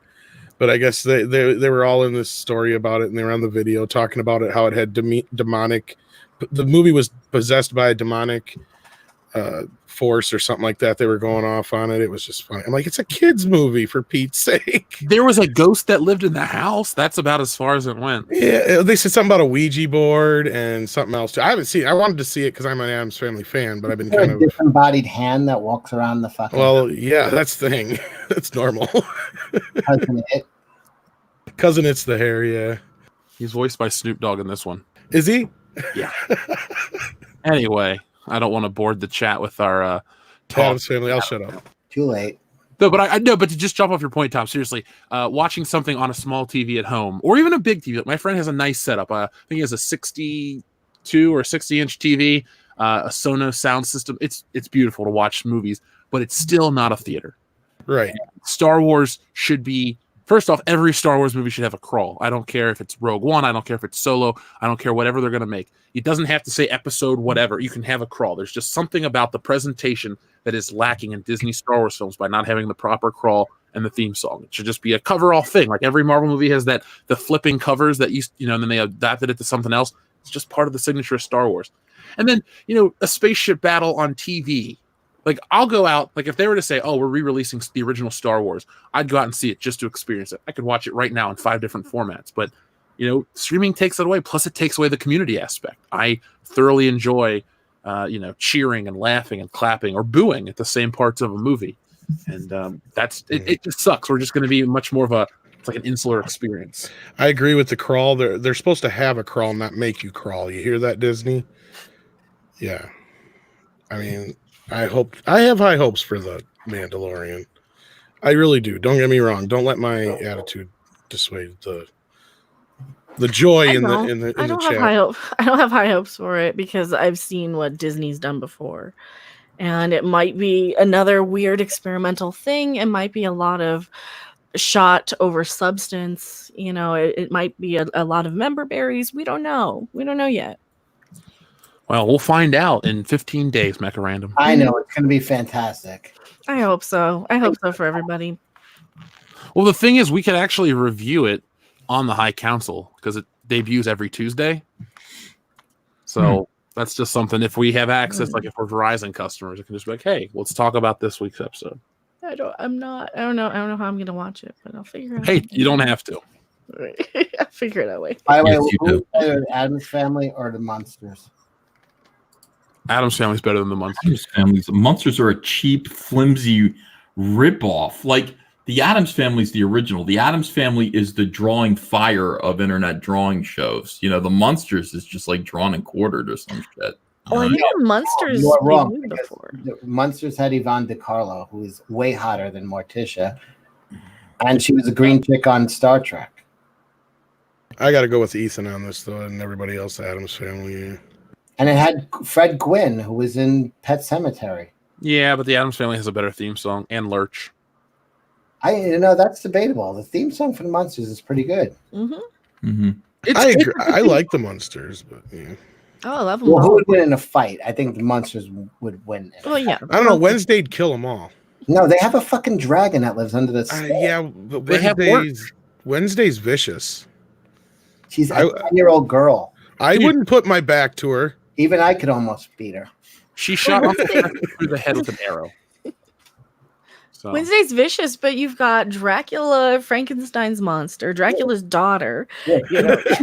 Are you actually siding with the Monsters here, Mecca? Well, now that I think about it, I always liked it more when I was a teenager, and then as an adult, I liked the Addams more. But no, I think the chat's swaying me with the theme song and the hot rod, and yeah. The Dragula, you mean? The I got to go with you Ethan got though. the The Dragula Addams and the Family are Monster. more original.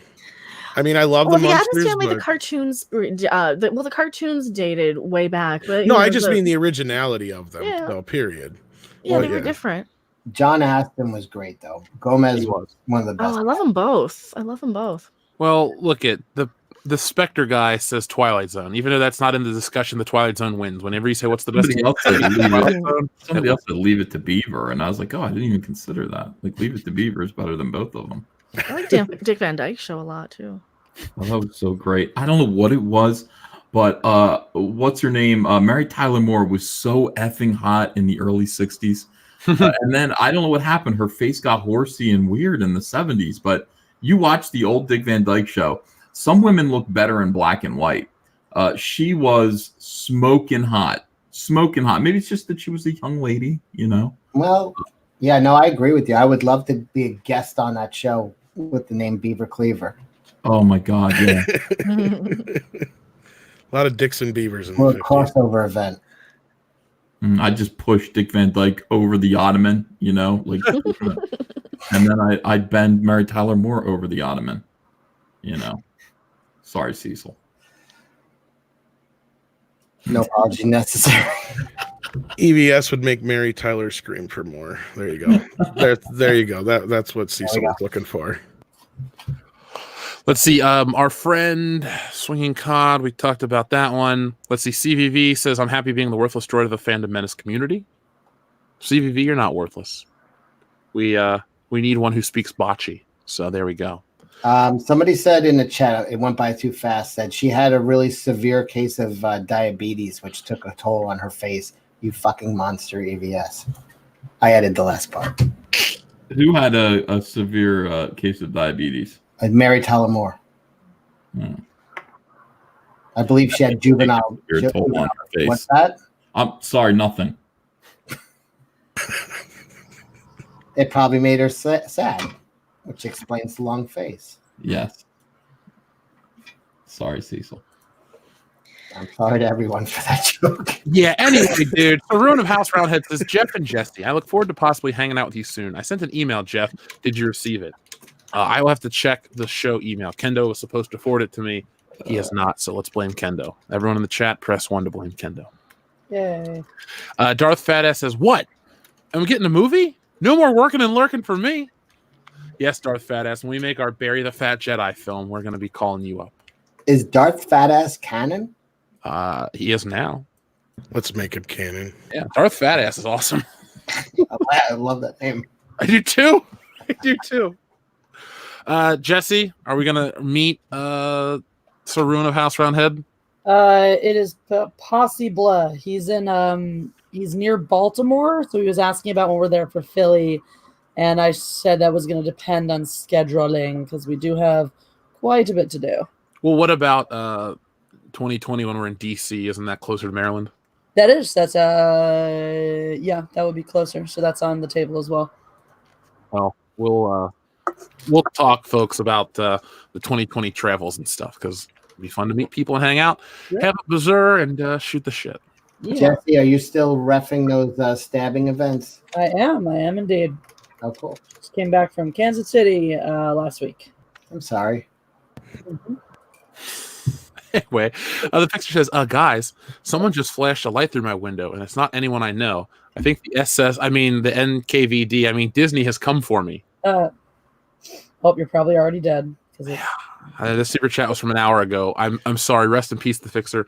You were a great listener, and we will miss you. Don't they usually go through the wallet? Well, Disney. We discussed that Disney just wants to kill everybody now. Well, yeah, but they don't usually come through your window or door. They just get you through the wallet. They bleed you dry. Yeah. Bata SSL says Disney is weak with no new Marvel movies coming and Star Wars failing is now a good time for a boycott. Well, I think Marvel does feel weak right now. I mean, the finality of the Avengers, it just seems like it's almost Christmas time.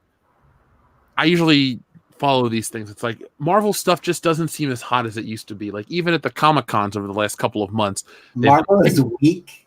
Hi, someone just flew through Thanos' spaceship. Weak? I don't think so. I said Marvel, not Captain Marvel. Oh, she's awesome. Well, I know you want to talk about Brie Larson being Ahsoka Tano, right? I don't know if she's so Katana, but She just wants to be people. She's so Kevin Feige. Jesse, you'd go line up to see a Ahsoka Tano film directed or starring Brie Larson, right? I would rather stab my eyes out. Mecca, you're a fan, right? Only if it's directed by Ryan Johnson and we get a trilogy. I'm getting kicked Cecil's in the chat for my bad jokes. Well, I would rather masturbate 3 times a day than see that movie. Seriously. I mean, As opposed to. you win. I was going to say, don't you already? But I don't know you that well. So It wasn't a controversial statement. No. Damn you, Cecil. Anyway, Bata SSL, I do agree. I don't agree about the boycott thing. You guys do whatever you want. We're not telling you to act anyway. But this just does seem like a weird time for Disney. Like Disney Plus, I see those commercials everywhere. I mean, they have ESPN on in the gym. I saw it at lunch today. Like every 5 minutes, I'm bombarded with Disney Plus. Good for them. I know they're spending a ton of money. Well, they own all these platforms, so it doesn't matter. But like overall, it's just everything like branded wise seems kind of dated or not dated. Excuse me. Irrelevant. I just don't know what the big thing is anymore. Maybe we've reached a saturation point where there's no one big thing anymore. Like it was Marvel, it was Star Wars. What is it now? What is the big thing for everybody? Pop culture just seems too homogenized. The big thing is it's got to be Marvel. Like, right at this moment, The Joker was a big thing. comic book movies, yeah. I mean, as a whole, with Marvel at the front, yeah. It's funny how things never changed. They were when you were at the gym, they were pushing Disney Plus, and the last time I was at the gym, they were pushing in Phantom Menace. I got that. I'm proud of you, Cecil. That's the last time I was at the gym. Thank you. 007 Cloud says 37 seconds in a row. Clerks. I love it. The Fixer says, in all seriousness, someone did flash a light in my window. I'm going to take care of that. I live out. It's kind of scary if that shit's real. You might want to check that out. So hopefully it's just the cops. Hopefully. Jeffrey Carna says, sorry off topic. Nerdette's newsstand channel has no sub growth for 3 months. Advice? Does anyone have any advice for Nerdette's news channel or newsstand? I don't. I think that's great. No growth for 3 months is fantastic. I wish I had that. What, have you been losing subscribers? I've been in we'd call like stasis or something like that for a year. Oh, I think it's my personality. maybe. Yes, probably, likely. Nerdette's newsstand. I would. It's Chris Stanley said, "Show your tits." Was that for me or Nerdhead? It works either way. Anyway, Cecil. Just I guess to produce more stuff is the best advice I can give anybody, because I've seen when we're just pumping it out left and right. Yes, YouTube seems to favor you more. So I've seen Midnight's Edge has been kicking ass lately. I'm nearly dead because of it, but yes, thank you. I'm glad you've noticed. That means more to me than noticing Mecca's hair if she were to do it. No, but I mean, I'm seeing you guys recommended all the time, all the Star Wars stuff. About time. It's now's the time to act. We've been hitting it hard, man. And that's the thing. I mean, the worst piece of advice and best piece of advice you can get is not to do it. Unfortunately, right now, because it is the roughest time to get into this game. But if you've got something unique, find it. If it's just little things like your voice, like the microphone you use or something like that, try it. Maybe you can't afford a $200 microphone, but even a $60 microphone can make all the difference in the world. Just little things sometimes. Yeah. Well, I don't know, Jeff. I've been putting out 3 videos a day on Battlestar Galactica, but no growth whatsoever. I don't get it. That's because you're doing videos on Battlestar Galactica. No, I'm just kidding. I don't know. Sorry. 007 Cloud says, does Mecha have a drawdong? A drodong? Huh? Is that dragon dildo? No, I never got one, but I do have a PO box. Hint, hint. The Fixer says, I'm okay, guys. My neighbor was just chasing a fox out of the chicken coop. Scapo, sorry, Disney hasn't come for me. First world problems. Jesus. I know, right? Foxes and chicken coops. Where does he live? 1890? Yes, with Wi-Fi. Cesare Japan asks, ask Mecha if the sonic screwdriver she has 3 settings. Joanna Lumley says it has Joanna Lumley says it has in the Doctor Who special Curse of the Fatal Death. I don't think it does. Well, it's got the spinny, and it's got the, what does it have? It spins, but it doesn't spin here where you want it to, just on the top. And it makes noise. You got that. You're gonna get us the platform. This is the legit one. I think I have the box over here. Oh no, I put it in the closet. It's the legit, like, actual Doctor Who one. I know. I'm just joking. I didn't build it to look like a sex toy. That's worse than the Harry Potter one from years ago. I don't yeah. culture. The Nimbus 2000 or whatever the fuck. Mm-hmm. Kids Let mommy borrow that, honey. The kids were just putting that shit between their legs and just fucking going, flying around the house. Anybody know what we're talking about? No one knows what we're talking about. Just you and I, see. They sold a vibrating broomstick that went with the Harry Potter. They pulled it off. Yeah, they pulled it off the market after what, like 2 weeks, something like that. Kids were just holding it between their legs and hitting vibrate for like hours. Okay, this is weird. At least I made the joke about mom stealing it. Cecil's the one that had to take it the other direction. What was that, Jesse? Unrelated to the sex talk, I'm gonna have to make my exit. I got my own stream starting up in just about an hour. Got to prepare for that. So it's been a pleasure. It's always fun being on the High Council. And thank you for having me, Jeff. Thank you guys for hanging out. But I'd love to see you guys on my channel. Anyone who wants to pop on Mindless Entertainment after the High Council has an open invitation from me. So hope to see you guys all there in about an hour or so. Boom. I'll bring my Nimbus. You better. Please do. You want to put fresh batteries in that to get through one of my streams. Mine's plug-in. Oh, even better. Just don't use it in the bath then. The fun doesn't stop with Cecil. You might get a little more electricity than you're bargaining for if you take it in the bathtub. You're not the one to me. Bye, everybody. Bye. Bye. Take care. Midnight's Edge after Dark Side, Super Chat says the revolving star door. I mean, am I sensing a pattern here? Yeah, Star Wars, and she's fired more people than she's hired now. Yeah. I mean, Kathleen Kennedy and she's good with other stuff, not creative. And it's proven that she may be just good with the money, not with the hiring, not with the appointing. But it's too late for that now. We're in year 7 of her appointment to the head of Lucasfilm. So you think she'll get a cool decade in, and then they'll just kind of move forward and silence her or silently brush her to the side. I don't know. I mean, how long do you think? I'm more worried about how long if George has actually figured out that this is the reason why nothing has gone the way he's wanted it to, is because he put this woman in charge. You know, I bet you he realized that right away.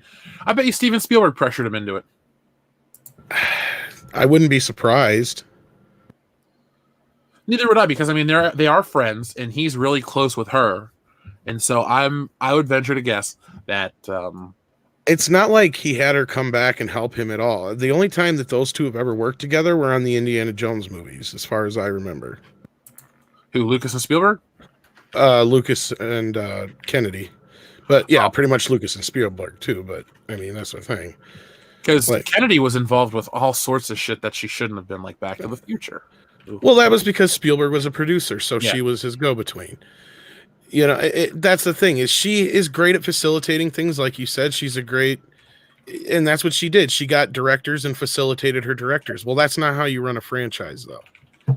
I mean, and that goes without saying. I mean, you know, the way you do it is how Kevin Feige did it. I hate to keep going to that, you know, example, but that's the only real good example there is of anybody who has a track record that, you know, even if you don't count Captain Marvel and a few of the other doozies, you know, he still has a track record that is untouched in Hollywood. Yeah, $22 billion in just over a decade. I think what Tom's trying to say is that Oswald killed the wrong Kennedy. Oh. Oh my gosh. That was horrible. Too soon. That was my take. Maybe I'm off track, but that's what. 56 years is too soon. Well, Is she even in that that was the joke there, but I know it was bad. I'm just as bad as Cecil, or worse than Cecil on making jokes. But no, like, isn't that like the whole thing? Is she even in that family? I don't know if she's even related to him. I looked it up once. She is not. I didn't think so. Shogun Orta says, She's the only Kennedy Schwarzenegger wouldn't fuck. Oh, boom. I tried. Orta says, how could D&D break their Disney contract and go to Netflix? That's what I said in the chat before. I'm like, there's no way Disney fired their ass. Because if Disney wanted them, they'd be like, well, you guys got a contract and you have to, you know, do it. Otherwise, yeah, that's the only way I see them getting out of the contract. Yeah, Hollywood's all about what we, we don't know the whole story, but they'll always lie to make it look good. So, oh yeah, they let everybody try and save face. Maybe they shouldn't. Because it didn't like Trevorrow come out later and he's like, oh, no. I didn't leave. They screwed up and I didn't want to stick around because I couldn't make my movie no more. Because he made that decision, I think, before his movie even bombed at the box office, even though they used that as an excuse in the background or whatever. Yeah. Cecil has died. Rest in peace, Cecil. Oh, poor Cecil. Guys, I got to go. I got a video to do about Doug TenNapel. Oh. So yeah. I got a response video to make. It's my breath, isn't it? Oh, yeah, it's going to be fun. Love you all. I will see you next week on the High Council and on your channel. On my channel. Yeah, I'll see for you guys the next then. 2 weeks, folks. All right, bye guys. Bye. And then there were 3. Charles Kilsham says, any chance Luke's character gets fixed? And what would be the most likely way to get this accomplished in The Rise of Skywalker? He was already neutered. Yeah, Charles, I don't think there's a possible way. I was reading an interesting forum post. Somebody said the way you could have hooked audiences with this movie is if after Luke was revealed to be a Force Vision fighting Kylo Ren on Crate, why not have him not disappear with the Force, but just sit there and wait? At least people could be like, well, Luke Skywalker's still alive. He's going to come back and beat him. Like, that would give a hook for people. But I definitely don't think that there's a way to redeem his character. Nah, it's too late. Dustin Rogers says, I feel bad for that spell check. I feel bad for that spell check. Did you mean to close off or shut doors? Screw your spell check. I don't need you insulting me. I'm smarter than you. What is that from? That article you were reading earlier. Oh. Yeah. Like Rob would say, proofread your shit. Thank you, Dustin. But yeah, it's Deadline. You'd expect them to not have any mistakes, but that's not the case. Mr. Gently Benevolent says, I like that name, by the way. It's if they clear out Pablo, can he at least confirm the status of Jabba Skeleton before he starts up his new role at McDonald's? Maybe? I don't know. He'll be in the Happy Meals while he's serving them. Blue Blood 71 says, will Ryan Roundhead's trilogy be officially canceled soon, or will Kathleen Kennedy greenlight it as a final way to say F you to the fandom menace? I think Ryan Johnson's trilogy's dead. I think it's been dead. I think it was dead, but I think because there's an article that came out a couple days ago that says, we assure you Ryan Johnson's still working on his trilogy. It's like, nobody cares. Like, just let it go. Remember how we had to have let the past go, kill it if you have to. Let the Ryan Johnson trilogy go. Kill it if you have to. If they're letting D&D go, there's no way they're letting Ryan go farther. I think they're just going to wait a little bit, and then they'll announce it just like this. But I could be wrong. Writing Comic says, close/shut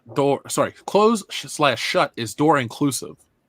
Well, that's important when you write these articles in Hollywood. You have to worry about the feelings of the inanimate objects you discuss. Where the hell did Ethan go? He has to go make a video response to Doug TenNapel. What happened there? I farted and scared him off. Oh. It's okay. I've just been arguing with some asshole on Twitter who's trying to tell me what to do and judge me and saying I body shamed Rose Tico, even though I'm the one who actually found the person who started the whole bullying her off of Instagram thing. It's like I spent all Sunday digging through tweets, articles, news sites to find people, to find the source of the whole Rose Tico was bullied off of Instagram, and I found it. And now, of course, somebody says because Rob from Midnight's Edge on my video said that Kelly Marie Tran might have eaten at Panda Express because she got a little chubby. They were like, oh, you're body shaming and you allowed this. You should never allow this on your videos. Who are you to tell me what to do? Sorry, you don't get to tell me what to do. I could go for some Panda Express right now. I know. Yeah, that's what I was thinking. Oh. This is going to become the food stream, and Ethan left. Damn it. Last week he was talking Welcome back to Food Porn with me and Jeff. And the Rose Tico. By the way, that's the Nimbus 2000. It's a collector's item. Oh, the Harry Potter toy? Yeah. It's because I pulled it off the shelf, man. Have you ever seen the masturbating Tarzan toy? Oh, yes. Everybody knows that one. David Hervey, thank you very much. He says, once Star Wars finally crashes and burns because of Kathleen Kennedy, Disney might try to be slick and say it was George Lucas's fault because he picked her and trusted her. I hope they don't try that crap because to a lot of people, you can't really destroy the legacy of Star Wars. To normies, you could by basically priming them with prequel era stuff. You could show them your Jar Jars and all this stuff and say, this is George Lucas and this and that and the other. And you could try that, but is Star Wars that valuable? And I know that sounds crazy to say, but it's like Disney can buy something else and do something else. You know, do they own Tarzan? I mean, isn't Tarzan like a public domain thing? I think so. So By the way, every Tarzan toy is a masturbating Tarzan toy if you're a big enough Tarzan fan. Accurate. Jeffrey Turner, aka Mega Jetty One, says, "Hail the High Council! Dark Fate said to be best since T2. Yuck! That's bullshit. Have you guys heard about the Terminator news? That doesn't mean shit. Sorry, that's not living up to a very high bar. Look, this week on the podcast, we're going to be discussing how I'm pretty sure the film flopped overseas. The reviews from fans are coming in. It's not too good. I actually read an entire spoiler review of the film. It sounds like trash. Yeah, Mahler and them broke it all down this last week, and I watched most of that. All the leaks are true. Yeah, they neutered the character. They killed off an important one. They're trying to basically retell a story with a Hispanic woman. Because that's what it's about. It's messed up because they didn't even think about the fact that they're making Sarah Connor a failure to build up this other chick. Yep. No, they're turning this new girl into Kyle Reese and John Connor combined. Is the rumors that I've heard. Oh, yeah. I'll send you a link over Mecharan if you want to read it. No, that's all right. I'm not giving this is one thing I'm standing firm. I am not paying to see Terminator Dark Fate. Don't pay to see it. Trust me. Do not pay to see this movie. Trust me. By the way, that new Terminator is like a worse sex bot than BB-8. I'm Don't believing that. listen to these people. Go see my movie. Yeah. And I gave it the college try with BB-8. Let's see. Johnny Dollar says, Mace Windu, I'm tired of these Nerf herded I'm tired of these Nerf herded Minox on this Nerf herded Imperial shuttle. There we go. Since you wrote it in caps, I tried to, liven it up for you. Andrew Clark says, Chris Hemsworth should play Barry the Fat Jedi. Agreed. Let's get a call out to Chris Hemsworth right now. If he's busy, we'll get Chris Pratt to do it. Josh Nelson, hello. He says, hello, council. Is it wrong to feel smarter or even feel like my movie standards are set at a higher bar when I meet someone who liked The Last Jedi? No. That's a sign of intelligence if you hate that film. You are in the top 1% of all film viewers. No, yeah, right. If you meet somebody who really liked the Last Jedi, you're just like, oh, you're a dummy. Oh, you're one of those people. Okay. And Nobody liked that movie. You respect, you smile, you nod your head, and you walk away, or you run. That is what I run away because you don't want to be infected with their stupidity. That can happen. Rosetta Allen says, just because Mecca and Jesse are amazing. Well, thank you, Rosetta Allen. Well, Rosetta's amazing too. And Jesse speaks highly of her. Oh yeah, she's an up and coming YouTuber. Pop Culture PB says best High Council highlights are at Pop Culture PB. Well, folks, that's the channel. If you want to get the highlights of the High Council instead of, the 5-hour mega cut that is the show each week. Wonder Girl 60, thank you very much. She says, Ethan, why haven't I got my frog book yet? I'm starting to get really worried. I think it's because if you ordered it in the beginning, it's going backwards or something, but we can remind Ethan next week, Wonder Girl 60. 200 Watt Studio says, why is Cecil using Mitch as his avatar picture? The Nimbus 2000 is Mitch. This was sent an hour ago. What was your last icon? It was C-3PO with a mustache. Okay, I got it. Stebson Gold says, all I'm saying is you never see Cecil and Rian Johnson in the same room, hence the mask. That is a good point. I've infiltrated the Phantom Menace. Oh, shit. I should have threw you off that building when I had a chance. Everybody says that to me. What, they should have thrown you off when they had a chance? Yes. You sound like my mother on my 4th birthday. You remember your first birthday? 4th. Oh, okay. Lightning Lord says, the Rise of Skywalker will end as Kroll. Reylo uses the powers of love versus evil. If she wins with the power of love and the song by Huey Lewis starts playing, I might... That's the power of... I might drink myself into a coma. Isn't that what Rose Tico said she was doing at the end of The Last Jedi, though? She was fighting with what she loved for what she... I don't know. Yeah, we're not going to fight what we hate, but save what we love. Yeah, by driving like a maniac and almost killing the man that you supposedly love. Yes. Supposedly, How? anyway. They've I just never said supposedly. They went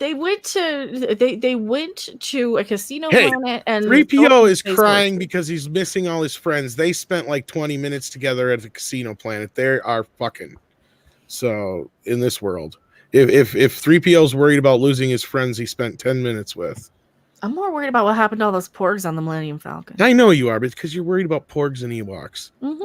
So Guess what what? happened to They're Rose tasty. Tico's coma? She went into a coma at the end of Last Jedi. She did? Yeah. Yeah. Why did she stay there? And who wrote that part? The Asian girl crashes her car into the other guy? Well, here's he says it too. yeah, I know, right? What is it with everybody getting into a coma in the new movies? Is that like the new getting your arm chopped off? Leia's been in a coma, Finn was in a coma, Tico's in a coma. The audience was in a coma. Exactly. Cecil knows what I'm talking about. Yeah. I'm still waiting to wake up. I know, right? No, but I get what you're saying. It just seems like a really stupid plot element that they keep recycling. It's like, oh, they were knocked unconscious. It's like, Nobody was ever in a coma in the original movies except for Luke that one time. yeah, But he 'cause decided, they're dead. yeah, and he decided to dick around with an abominable snowman. So, Oh, they take it back twice. Luke was in a coma in the first Star Wars. Remember when the Sand People beat him up? yeah, but that wasn't a coma. He just got knocked out for like 2 seconds. Okay. Well, Dane Cook once called a long nap. But that is an honorable mention. I like how we have honorable mentions for unconsciousness on this That's show. right. I want to give an honorable mention to every single WWF referee who, when lightly brushed against, go into like a 5-minute coma. That is true, Cecil. That Earl Hebner has the weakest resolve of any man on the planet. The good Tom King says, did you hear about The Mandalorian's spoiler? The show is positioned perfectly to try and explain the sequel trilogy and act as a de facto advertising for episode 9. I have not. I don't want to speak for everyone else, but have we? I have not. I heard there's going to be some spoiler in the first episode that's supposed to set up episode 9. Yeah. I don't know. Maybe the Mandalorian is keeping the dice in his ass all those years. How come I'm looking at our YouTube stream? How come our names aren't underneath our avatars? Because he's still got the Twilight Zone thing up. There you go. Happy? I'm never really happy. He's got to self-promote, you know. Oh, there we go. Yeah, people thought I was a broomstick for a while. Like, Well, you're a bed knob. No, I haven't heard anything specifically about that. But look at Disney. You fucked up. You can't go back and try to tell people about the the First Order came to power this way. You had one chance, and that was in the crawl of the first episode 7. Just like bringing us in with the visual imagery of Empire versus Rebel Alliance again wasn't enough. It got people in there. You made your money, but it didn't keep people. So. Dustin Rogers says, stop worrying about politics and social commentary and worry more about Jabba the Hutt nips and the nipple clamp, as said by ABS. Yes, Wookiee nipple pinchy. That's what we care about here on this stream. Many Boffins says, I can't believe they erased my sacrifice. That's the best one of the night. I am being summoned, but I won't say where. So I bid thee all. Adieu. Adieu. All right. Thank you for thanks for the invite, Jeff and Tom. Good to meet you. I think we met just now. Well, we met for 2 minutes before, but this is like the first time we've actually had a chance to talk. So I just got to tell you, I'm a big, huge fan. So. Oh, it's good to hear. And you're an EFAP, right? I have not been, but I would. Well, then who the hell are you exactly? I'm with Midnight's Edge. Oh, okay. I'm a big fan of yours too. All right. Well, we'd love to have you on sometime. I've told Mecca like 20 times to ask you. All right. Well, he's the behind the scenes one. He's like the editor guy. You know, the guys you normally hear. Like Rob and Andre. Yeah. And stop short selling yourself. Now I don't want to come on. We need you. We fucking need you. You don't get it. All right. I will come on. Send me an invite. Are you on Twitter? Yeah, I'm on Twitter. Okay. I'll send you at Thomas Comp. There you are. I'll send you. I'll follow you right now. Sounds awesome. Talk to you later, sir. Bye. Good night, all. Bye. John Thomas says, via Dark Wizard, Lando is the most interesting man in the galaxy. He could have been 25 works every time. Yeah. He could have been the most interesting man in the galaxy, but again, when you neuter a good character, for the sake of a fucking joke, it never works, Disney. You know what's best is when everybody they don't actually say that they. It's like, yes, they do. The chick robot goes, or the one lady goes, how does it work? And she goes, it just works. So that's implying that they have some type of relationship. And I'm pretty sure that Lando can't keep it in his pants. He's Lando. Well, I mean, no, he was banging the sex. They made it pretty obvious. Yeah, again, a joke that just doesn't work in Star Wars. Oh, it's wrong. It's just stupid. Matt G says, this just in. Benioff and Weiss scheduled for lobotomies in late June. Expect to sign new deals with Lucasfilm in early July. 18 films, $1 trillion deal. Yeah. I guess that's what it would take for them to work with them again. So they can be mindless automatons and they can sell on their name. Daniel says Han Solo was desecrated and Luke ignored so they could have the replacement millennial characters and make Star Wars belong to the current generation. Why would future generations relate to it? Yeah, this was the point when Jesse was making that point about showing it to the next generation. I hate to say it, but Star Wars isn't cool to the next generation. And it's slow and boring, yeah. Yeah, for them, to us, and people that have, good taste. No, Star Wars is not slow and boring at all. I mean, the movie starts with a fucking battle in space, then a gun battle, Then they escape. There's about 15 minutes of non-action. Once you meet Han Solo in the cantina, it's action scene after action scene for the rest of the movie. There's really no slowing down, for the exception of when they're in the war room on Right. Yavin. What's funny is, go back and read reviews at the time. I bet you most of them say the movie goes by too fast, or it's too much at once, and all that kind of crap. And it's 2 hours long of that too. Yeah, Yeah, it's nonstop. Yeah, Star Wars is paced incredibly well. Like, I had Return of the Jedi on the other day. Yes, the Jabba's palace is like maybe a few minutes too long, but it all builds up. Like, everything is important except the musical number. That can go eat a dick. But once you get to the Sail Barge, you're basically nonstop again. You go from that to meeting the Emperor, and you have Luke's revelation, but then they're off to Endor. And within 2 to 3 minutes on Endor, there's a speeder bike chase. So, I mean, Yeah, I mean, I Jedi, I have issues with it, but you're right. If they cut out that stupid music scene and a few other Georgisms, the movie would be so much better. yeah, a tighter Return of the. You know how they were supposed to have like a David Lynchian style? I think wasn't it David Lynch supposed to direct it? Yeah, Like, but he wanted to go do Dune, so he didn't have to deal with George Lucas. yeah, Basically, I would love if we lived in that universe where David Lynch directed Return of the Jedi. oh, that'd be weird. I think Star Wars could use a little weird though, Yeah, it'd be different.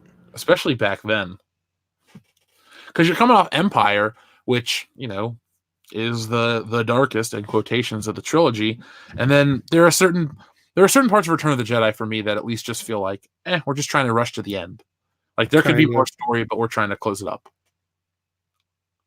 Well, and what's fun about Return of the Jedi, not to go too far off a tangent, because I know you got a bunch of super chats, but like, I don't even think Lucas put as much thought in that final fight as he could have, because there's ways that I've looked at the final fight. It's like, really, Vader is trying to save Luke from going to the dark side by fighting with him. And what I mean is because he could have just let Luke kill the Emperor. And then that was his whole plan, remember, was come with me, we'll kill the Emperor and be part of the dark side. But he stops him. So why would he stop him? Well, the only thing that makes sense is he's kind of toying with Luke, but he's still stopping him from going to the dark side the whole time. I mean, there's this long little battle with them, but then Luke refuses to fight, and then he taunts him some more, and then they go through this whole thing, and he kicks his ass and everything, and some of it doesn't make sense, but it's like, why else would he? It makes no sense, because that's the whole thing, was Vader and him were supposed to kill the Emperor and rule the galaxy together, remember? Yeah, it's father and son. Yeah, I never in the 200 times I've watched Return of the Jedi, I never thought of it like that. It just clicked with me one time. I don't know why. I'm just like, the whole fight would have ended right there.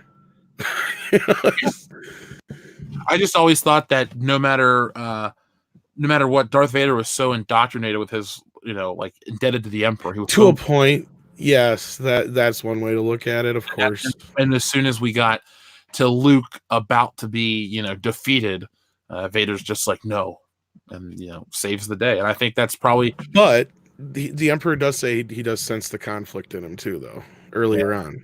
So you never know. Yeah, well, see, it does make Vader a smarter character in the end, or at least a more intriguing character in that sense, if that's true. Have you noticed we can have these discussions about OT Star Wars all the time and have new points that come up, but we can't think of this shit for the new stuff because there's not thought put into it. No. Like, folks in the chat right now, tell me a character in the new Star Wars that's as compelling. And I mean just the sequel trilogy. You can go back to the prequel eras and still find layers, depth to not all the characters, excuse me, but you can find layers and depth to some of the characters, especially the main ones. The prequels, the Clone Wars series adds more to Obi-Wan and Anakin. I think that's what makes me like Anakin Skywalker as a character of the Clone Wars. Like, everything plus that, you get to see him at his peak. He's really the hero of the saga in that regard. But they're trying to say Rose Tico. Rose Tico is a greeting card. She's not really a character. No, she just has sayings like a greeting card. Yeah. Well, that's all these are. They're like they're trying to make all these little catchphrases and things, and they don't do it correctly. That's because some of the most memorable lines from the original trilogy were accidents. Mm-hmm. And the prequel trilogy are lines that are just bad. That's why people remember them most of the time. Are you an angel? That's one of the worst. Right? Yeah, exactly. Who watched The Sopranos? That show is fantastic. 10 out of 10. You guys ever watch it? No. Seen episodes. I wish you would have asked that question earlier when Ethan was here, because that's one of his favorite shows. Yeah. Let's see. Daniel, we read that one. Thank you, Daniel. Fox Bear says, Rise of Skywalker success relies on repeat viewings. Not happening. That's a very accurate statement, dude. There is, hold on. I'll show you a picture. There's an online movement to try and get people to go see The Rise of Skywalker multiple times. Have you guys heard about this? No, but it's not surprising. Yeah, it's as dumb as you think it is. But And as far as The Sopranos, real quick, for what it's worth, I love the scene where they get the Godfather bootlegged and it doesn't work. They get ripped off. that was earlier on, right? Yeah, I think so. Because I kind of binge watched it. So certain things. They also have it as an Easter egg on the old DVD of The Godfather too. So, but yeah. Anyway. So here we go, folks. I'm gonna rewatch it. I didn't. This is the first time hearing about it. Mecca, did you hear about it? About which? About the campaign to get people to watch Rise of Skywalker twice. Well, yeah. Well, all the ticket sales, they want one per week. I think they have all these different, like different giveaways. Like, oh, come back and you can get this free thing if you come back once a week and collect all 4. No, but this sounds like an actual campaign, right? Mm. Right, Jeff? Is this what you're talking this is about? a movement by fans. Well, they can pay for my damn tickets then if they want me to see it twice. It's I honestly don't care how much it makes at the box office at this point. Listen, many Bothans worked long and hard to bring us this epic conclusion. So, Bothan in the chat, I'm sorry. Your sacrifice was for naught again. Not only was it for naught, they dug you up, tossed you around, beat you up, reburied you, and then shit on your grave. They want you to go see the movie, take your family to see it, take a friend to see it, and then go see the movie again. You have your mission, stay on target. Fuck whoever made this. Yeah, well, there's no reason to do that unless it's good, though. I mean, just because they made a Star Wars movie isn't reason enough to reward them. This isn't back in grade school when these people were in grade school and they all got their little ribbons and they all got their little rewards and they all got stars and they all passed. This is real life, and real life has real consequences. You make a bad movie, I don't go see it. You make a movie that doesn't sell me on the trailer, I do not have to see the movie. And all this stuff started with Patton fucking Oswalt calling out James Rolfe for saying, hey, Ghostbusters 2016 looks kind of bad and I'm not going to review it. And the only reason he did that is because his wife was one of the writers on the original script or some shit. Well, Patton Oswalt's wife sucked anyway. I said it. I don't care. I don't want to hear it because Patton Oswalt's one of these horrible people who are obsessed with the Orange Man in the Office, and I don't care about any of that shit. I care about how good are these movies? Did they give me a trailer that makes me want to see it? And Ghostbusters 2016 gave me a bad trailer and it gave me a bad movie. Star Wars Rise of Skywalker looks like it's a bad movie based on the trailer. Now, of course, Last Jedi had a really, really good trailer. It did its job. It made me go and see the movie. It is, and that's why it's so insulting and horrible that you come into this movie and it looked great from the trailer. Everybody's excited. Everybody wants to see it, or at least most of the fans do. And you get in there and it's so disgustingly wrong. And, you've got blue booby milk or green titty milk or whatever it was. You've got Luke Skywalker being disgraced. You have space horses, you have Princess Leia being Mary fucking Poppins flying through space. You have all these things that don't make sense. And that's why that one was so insulting and so bad. Because usually if you get a bad trailer and the movie's bad, there you go. That's on you. The trailer is bad. What are you stupid going to see a movie with a trailer looks bad, right? And nobody gets upset over that so much. Nobody calls you an ist if you walk out of the movie because you did your job as a fan and you gave them money. But no, it's when they start talking about, hey, I don't know if I want to see it. Then they start going all crazy on you. Yeah. Well, to me, The Last Jedi, real quick, and I know Jeff's got a ton of super chats to get through. Sorry. Sorry, I'm ranting. Sorry. No, you're. It's a show. We're supposed to. Yeah. The thing is, The Last Jedi to me, with all the promises of Luke and all that kind of crap in the trailer, Mecca's right. It did make you want to see the movie, and it did make all kinds of promises it didn't follow through with. Just like my DARE teacher in high school told me there was going to be all kinds of people hanging around the schoolyard giving away free drugs. Well, that was not true. No. Just like the promises of The Last Jedi were not true. I'm still looking for the free drug dealers. If you're out there, you can get a hold of me on Twitter. Hmm. A man in Lunacy says, "You guys buy Mogwai now?" Please? Where? I want one. I have a Two. PO box. Yeah. That goes for the drugs too. No, don't send drugs. Right. Yeah, don't send drugs through the mail. It's a federal offense. We don't advise that. Gremlins, we're not sure about. That may be a federal offense to send a gremlin through the mail. I'm not sure on that. David Cook says, "Have any of you checked out the new script leaks for the whole movie? Yikes, I died on the inside. 1 through 6 are pointless now if the leak holds true. Hashtag not my Star Wars. Hashtag EU for life." I just know the leaks that we covered. I don't know about an entire massive leak if there's a new one. Yeah, I haven't read anything else about any more leaks. I've been trying to keep up with all the big stuff that's been popping up in regards to the ticketing controversy, the lies, we'll call it puffery. It's not legally a lie, but it's more along the lines of, hey, this is breaking records, and then it's like, oh, but it's in the first hour from a Disney-owned company. That's a little. I'd argue that CBR article is a flat-out lie and commits libel against you guys and us and Doomcock and Gary and the rest. Which one?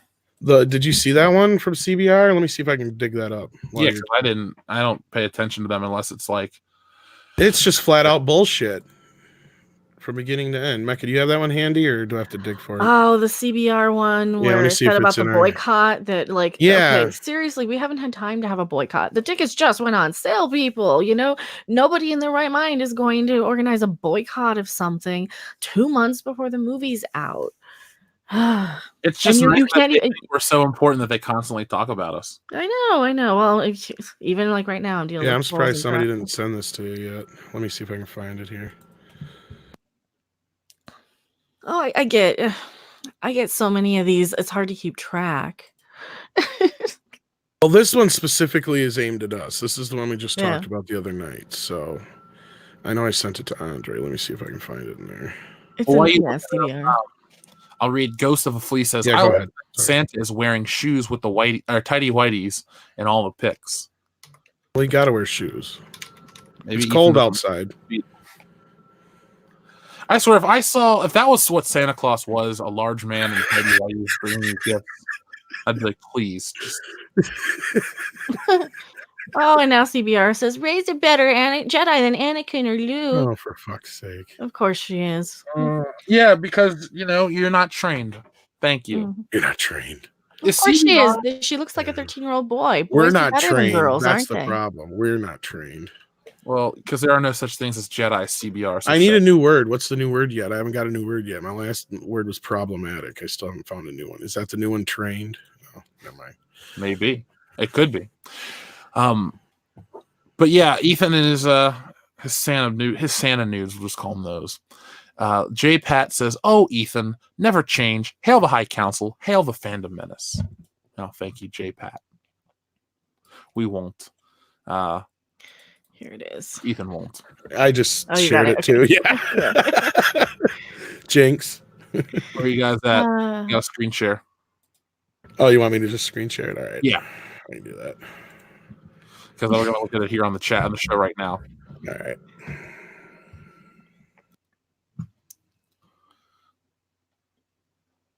These article writers, oh Lord, I think somebody decided to go after me now. Like the article writer's other account, I believe, is who I'm fighting with now. I don't even have time for this type of shit. I don't either. I normally don't either, but this one just kind of, I don't know why it's stuck in my craw. Yeah, I'll get a few of them. I'll get a few of the, like, especially when it's like a man trying to tell me what to do, those sort of things. Somebody was going after a video I made that Rob and I had talked about. I don't remember which one. It might have been, no, it was our trailer reaction. We did the trailer reaction for Rise of Skywalker. And somebody's like, oh, you're fat shaming Kelly Marie Tran. No, actually, I didn't. Rob said something that you could consider something. Oh, well, it's your fault. It's on your channel.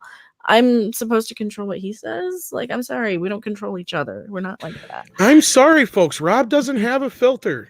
No. He just doesn't. We No, try. that's what's fun, and this is no, seriously, he's entertaining. He's funny. And I just hate it when these little male feminists, get on here and try and try and just explain everything to you. Oh, you should do this, you should do that. And you don't have any right to tell me what I should and shouldn't do. Maybe you should mind your own damn business. If you have a problem with me, you should make a video about it. Stop trying to control me. Stop trying to bully me, and stop trying to be like an abusive spouse telling me what I can and can't do. Thank you very much. Nobody has any right to tell people what they should and shouldn't do like that. So, and especially these fucking people who are like trying to be all SJW high and mighty male feminist types. Yeah, male feminists are pedos and creeps. I agree, Captain Winkster. Well, I Allegedly. look at articles like this, and it's like, thank you for the free publicity. Like, Yeah. Well, what I think really stuck with me was this is the same. It was right around the same time they dropped an article that said that this Star Wars was tracking as the lowest Star Wars opening. Yep, I did talk about that. So that was like they posted this around the same time. So I don't know if you want me to read this whole thing, but no, just the gist is do they call out the Phantom Menace specifically? Many fans instead insisted they would boycott all Disney Star Wars productions. Now I don't know about a few have said they would, but we've never called them out to. But that's kind of the insinuation here is why did people want to boycott? Let's get out of that. What's not a boycott if you have the right to not go to a movie? Like, nobody makes you go. If they want me to see this movie so damn bad, they can give me a free ticket. Here's the if I have to go to it. And this is I wish Ethan was still here too. Not all online critics, however, have so articulate or fair. Many YouTubers with large followings, including Geeks and Gamers, Ethan Van Sciver, and Grace Randolph took issue. I don't know why she's put in there, but took issue with the film's pandering to social justice warriors and leftist political agendas by putting women and racial minorities front and center. That is very off and out of context. Piggybacking off of other people's talking points, those with intense political biases convinced themselves the majority of fans agreed with them. This led to the Fandom Menace. I don't even vote. I haven't voted since 1998. A group of particularly aggressive fans who trolled all Star Wars related content. Oh, yes, we did. Sure, we did. As a result, the online discourse surrounding both The Last Jedi and upcoming Star Wars projects became almost militant. Some YouTubers and online critics attacked everything Lucasfilm did, regardless of what it was. Yeah, that's why we've all were talking about how great The Mandalorian looks before. Yeah, sure. Okay, anyway. Meanwhile, kind of crappy, but I know, but for the majority of the people here, we're speaking very I know. highly They of don't. They never pick on me, and I'm the one who actually hates No, I know. everything. Well, they come yeah. after me on Twitter. They never write articles You about don't me, which fit fucking sucks. the narrative, Mecca. We keep telling you I this. know. They're just prejudiced against What's funny women, is they say, LGBT women. meanwhile, a lot of misinformation was spread due to either lack of research or deliberate lying. Boy, that's like the kettle calling Hot the kettle. pot black big time. And then, of course, they share all these nice little screenshots of all our lovely videos and the Toothless Menace. Oh, that hurt our feelings. Oh, the Toothless Menace. Oh. I'm just gonna share some of mine in their articles for hate clicks. Marvel bullshit. And yeah, then they get it. Yeah, it just goes on and freaking. I don't want to waste any more of your time on this, Jeff. But yeah, that's the funny part is where This they is finally, important, though, yeah. where they finally brought us. I just wish, yeah, maybe this is something better for next week's talking point. But like, yeah, they brought us in here, and it has the video that they're bringing up in here has very little to nothing to do with Captain Marvel, but it's still lumped in there for some reason. Anyway. Oh, I've had the HuffPost guy tweet out some screenshot of like my recommended or a playlist of Captain Marvel related things, saying she's obsessed with Captain Marvel. Yeah, well, and then of course the funny thing is here, there's no Mecca, no Mary, no Anna, no Anna, and for some reason no world-class bullshitters. It does seem odd that there isn't. That's very, very odd. But of course they had to name both Geeks and Gamers and Ethan Van Sciver. I by think they name. realized that they can't call Jeff a white supremacist. What's surprising is they brought up Grace Randolph, but they didn't bring up you, Mecca. That's Well, very surprising. Maybe she's because I would throw a temper tantrum and I would say, yeah, Grace Randolph's big enough to be protected. Why not?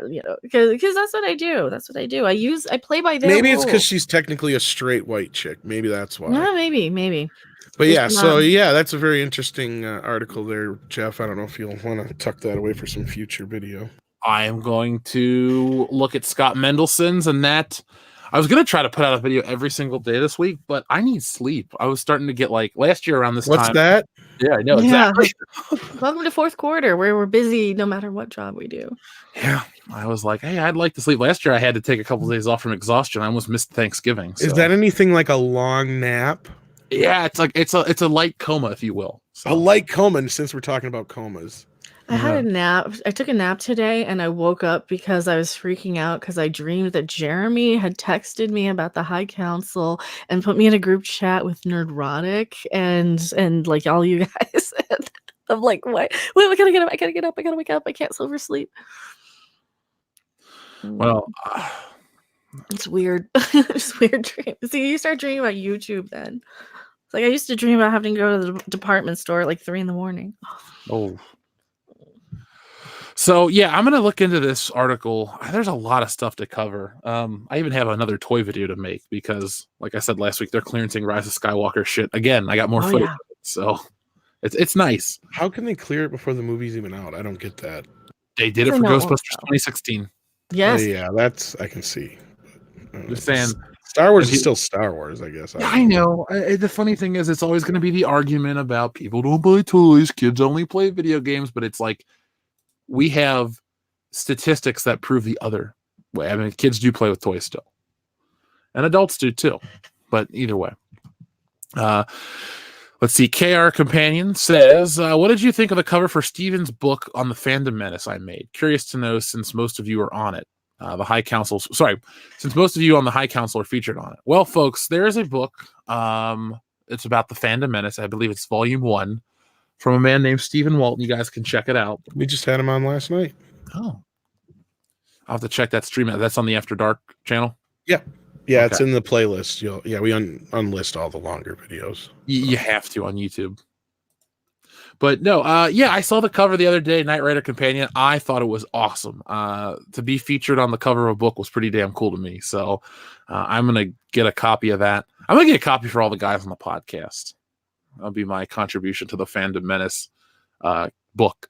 So if you want to learn about the story of the Fandom Menace, why we do what we do, it's funny. CBR can write bullshit articles about and make up stuff. We just have somebody write a fucking book and tell the truth. So there you go.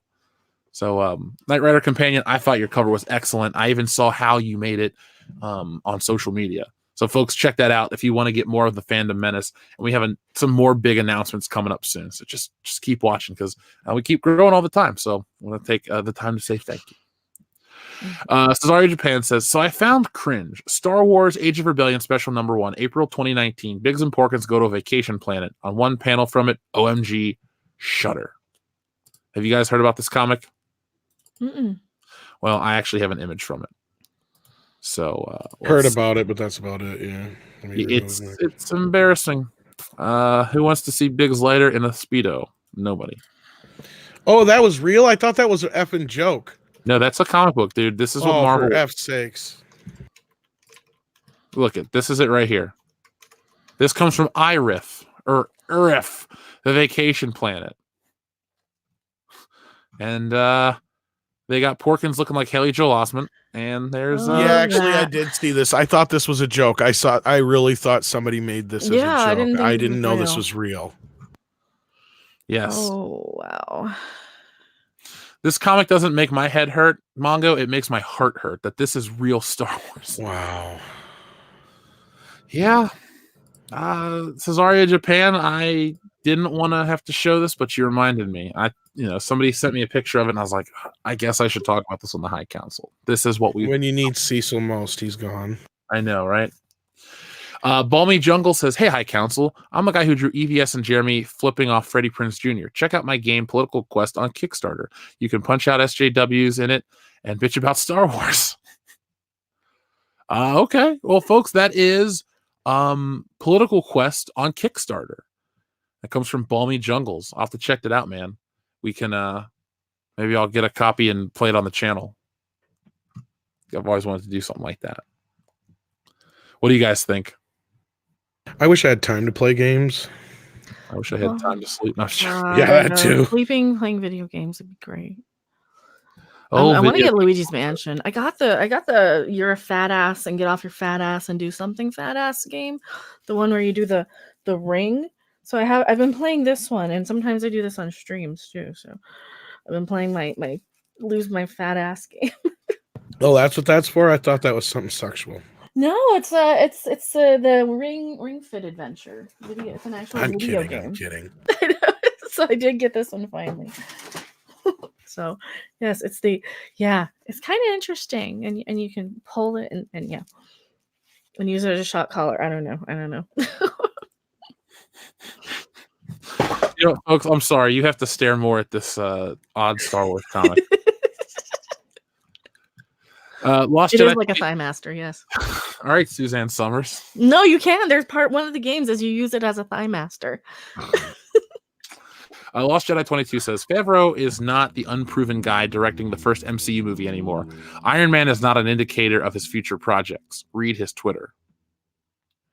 I still stand by Jon Favreau should have directed the first Avengers movie. We would have had a little darker, yet funnier film. Well, I wouldn't say funnier. I like the first Avengers. I'm going to take back that statement. But I'd like to see that alternate reality. He's had hits and he's had misses, but I think he's been good about admitting when he's done shit that's bad. I don't remember him going out there and attacking any fans ever. Nah, he seems like a cool dude. I'm a Jon Favreau fan. And he must listen to the point where I can't imagine that, they didn't offer him Iron Man 3. Unless they just loved, what's his face's take so much that, and he's like, no, he should direct it or something. I don't understand where that would, because I don't know what happened there. I did not enjoy Iron Man 2 or 3 as much as most people. I like 3 for some weird reason, but I'm not as attached to the Mandarin or whatever as a character to where I didn't mind what they did with him. Yeah, that's not what bothered me. I'm at a point now where I want a superhero film where they're the superhero, not taking off the costume every 5 minutes. Now, Tony Stark's fine. Robert Downey Jr. is fantastic. I'm a huge fan of that. But I like how in the Avengers he just is, in more of a battle. So maybe they're saving it for those. But like in Spider-Man films, when I was younger, I always enjoyed the Spider-Man scenes the most because that's what I paid to go see. The drama is important for what? I was going to say, what I guess I liked about that, though, is that he was going through the PTSD of being on the other side and all the crap that he went through in the Avengers, and that kind of led up to everything else. But I get why people don't like it too, for the same, it's different than the other ones. I thought the climax was ugh. Yeah, I do have some issues with certain aspects of it. Don't get me wrong; it's not a perfect movie by any means. Mm-mm. But I hear where you're coming from. It's not the worst of the MCU either. Far from it. Right. Swinging Cod says Fitzcarraldo was a masterpiece. Wish more saw it. I haven't heard of that. Have you? Mm-mm. If I have, I forgot. Mm-mm. Well, Swinging Cod, you also made us watch Mother, so I'm afraid to take your word for it. Oh, I think I've seen that one. That was one of our patron. Tom, I've never watched a film that literally made me pass out, and I hadn't had a single drink of alcohol. I just remember watching that one. If it's the one I think it is, then I know exactly what you mean, yeah. Lost Jedi 22, thank you again. He says, Disney, Kathleen Kennedy, and Iger haven't changed. Remember that episode 7 and 8 trailers were nostalgic and apolitical. Mandalorian will be political heading into the election. Sorry. Mandalorian will be political heading into an election year. They can't help themselves. Yeah, I think so. They don't understand that you can make fun of politics in a way that doesn't piss off half of the people. You kind of have to take a more neutral stance and make fun of both sides. If they're going to get political in The Mandalorian, what they have to do is show us what the hell went down as to why there's still a separation and there's still a resistance and a new order and all that kind of crap. That's what they need to show us, because I don't understand that, because that's what everybody's upset about. As far as I remember coming off The Force Awakens was, well, they kind of made, the sacrifices and everything that the rebels did in the first 3 movies mean nothing, because they obviously accomplished nothing in the process. because there's still a new order and there's still a resistance. So yeah, I mean, what happened in between there? You know, that's my question, I guess. And I don't think I should have to read a book No, or a comic book to find out. you have to have a complete story. Dreary Nitpicker says, "Look for the bare necessities." That was another Jon Favreau movie, the Jungle Book, right? I actually like that one. I haven't seen The Lion King yet, though, so I don't know. Chris Gorgon says, never mind. That was for Ethan. So, Chris, I'll take a screenshot of that and send that to Ethan. Okay. Grand Admiral Thrawn says, was at Zealand 2. Did you talk about D&D and they admit that they were hacks and faked their way through Game of Thrones? I saw that article pop up. I haven't had a chance to read it. Have you guys? Yeah, we talked about it earlier on Toxic Femininity. Oh, I haven't seen it yet. Which article is that? Where they admit they're hacked? Well, it was at I can't remember what kind of conference now, but they showed up at some deal and yeah, they were getting questioned by the audience or something or other reporters. And yeah, they're like, yeah, we don't know how we got the job. We didn't really have any credits. And yeah, it's like stuff I would never say in public anyway. Wow. Rich A, thank you very much. You just sent in $5. We appreciate you. Marl Karks says, Rose Tico is best girl. Maybe in your neck of the woods, but not around here. Only on Tico Tuesday. Tico Tuesday is the first Tuesday of every month. So folks, next week is officially Tico Tuesday. Make sure that you eat all the roast Tico. Yeah. That came out wrong. I mean, that came out right. D loves all things says the fat dumb menace. Yes. 10 White Castles later, we're having a cardiac arrest. Raiders of the Lost Flick says Lucas pulled a huge con job when he sold Star Wars. At this rate, Disney will have to sell it back to him for pennies on the dollar. Happy Halloween. He won't want it back. I think he's ready to retire. Would you want a used condom? Both sides are dirty. That's right. Speaking of Halloween, have you guys ever dressed up as a Star Wars character for Halloween? Oh yeah. No. Darth Vader. I think Darth Vader's it. No, I don't. I think I tried to do Yoda, but I don't remember if that was for a Halloween or some just costume deal. You're just too darn tall. I'm sorry. You're height shaming now. I was on my knees. Whoa. Well, then it's okay. For Yoda, yes. Mecca, how can I height shame somebody? Right? He towers over me like by a lot. Most people I meet, I would say I'm the tallest. He's a very big gentleman. I know. Yeah. Well, what's so funny too is like Jessie's a lot taller than I imagined too. Yeah, She's wearing she like is. 7-inch heels too. She's little in person though. For anyone out there, they're like, "Oh, is she that tall?" Nah, not to me at least. Well, yeah, not to you. I think she's a couple inches taller than me, but you know. I think she's taller than me. Are you? I don't know. Well, She's those are the 5'7". heels. I don't know with the heel. Yeah, I only seen her with the heels, so I can't say for sure. But Well, at the next Fandom Menace meetup, we can see who's the tallest of the short people. yeah, we'll stand all next to each other, and then Anna I'll just wins. go. Rob and She's the I'll go shortest. throw a fit in the corner because we're the shortest. Hey, are you and Rob are both taller than me though? Well, that's what I'll do. Is I'll just make myself feel better by, hey, at least I'm taller than you, Rob. We keep talking about him. He's going to show up. He was in the chat before. Oh, he's fighting with some guy on Twitter who I told him get over there and defend you. I did too. I'm like, he's making fun of he's yelling at me over something you said. That's what I kind of think. Okay, anyway, that's inside baseball or sports ball, as Mecca would call it. Anyway, sorry, Jeff. Raiders of the Lost Flicks, I will say, even though you didn't ask this question, in 1996, I was Luke Skywalker for Halloween. So, Oh yeah, that's right. We forgot. Yeah, I took Taekwondo as a kid, so I had a gi. So I wore that with like a pair of like beige-ish pants and some boots, and I had a lightsaber. that's cool. But it wasn't a blue lightsaber, so I was, inaccurate. Well, there you go. The 501st wouldn't let me in. I did take a Darth Maul lightsaber to the Attack of the Clones. Does that count? I used to have a Darth Maul lightsaber that I played with all the time until it broke. You know, that was like Love George mine. Lucas just going, how can I fuck this up forever? Like, I can never make a cooler lightsaber. Nobody else can. Oh, there we go. And that's it. Notice he didn't try in the prequels. No, it was just like, well, you kind of could tell because he tried to do cool stuff with the lightsabers after that. And it's like, huh, yeah, I kind of screwed that up. Should have Well, I done it the other way enjoyed around. Count Dooku had the slight bend of the hilt, which was unique. Yeah, it just makes it look like a vibrator. I'm sorry. And then General Grievous had what, 4 lightsabers? Yeah, you just had quantity. Yeah. But it was when he was spinning them around fighting Obi-Wan on not Mustafar, what's that planet called? Somebody in the chat can tell me.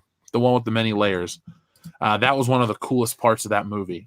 Because it was like melting the metal and shit. I mean, there are neat visuals in those movies, no matter what. Yeah, some cool parts, yeah. What's weird is they didn't make him as much of a badass, and that is they did the Tartakovsky Clone Wars cartoon. I don't know if you've seen that.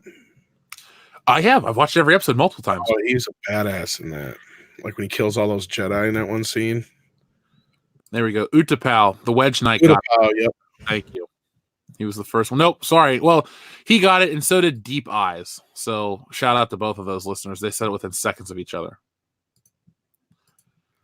Mortal Thinker says, Cecil, you have showed too much of your face and your identity has been exposed. Under that mask is dun dun dun Renfamous. Hail the High Council. That would be weird.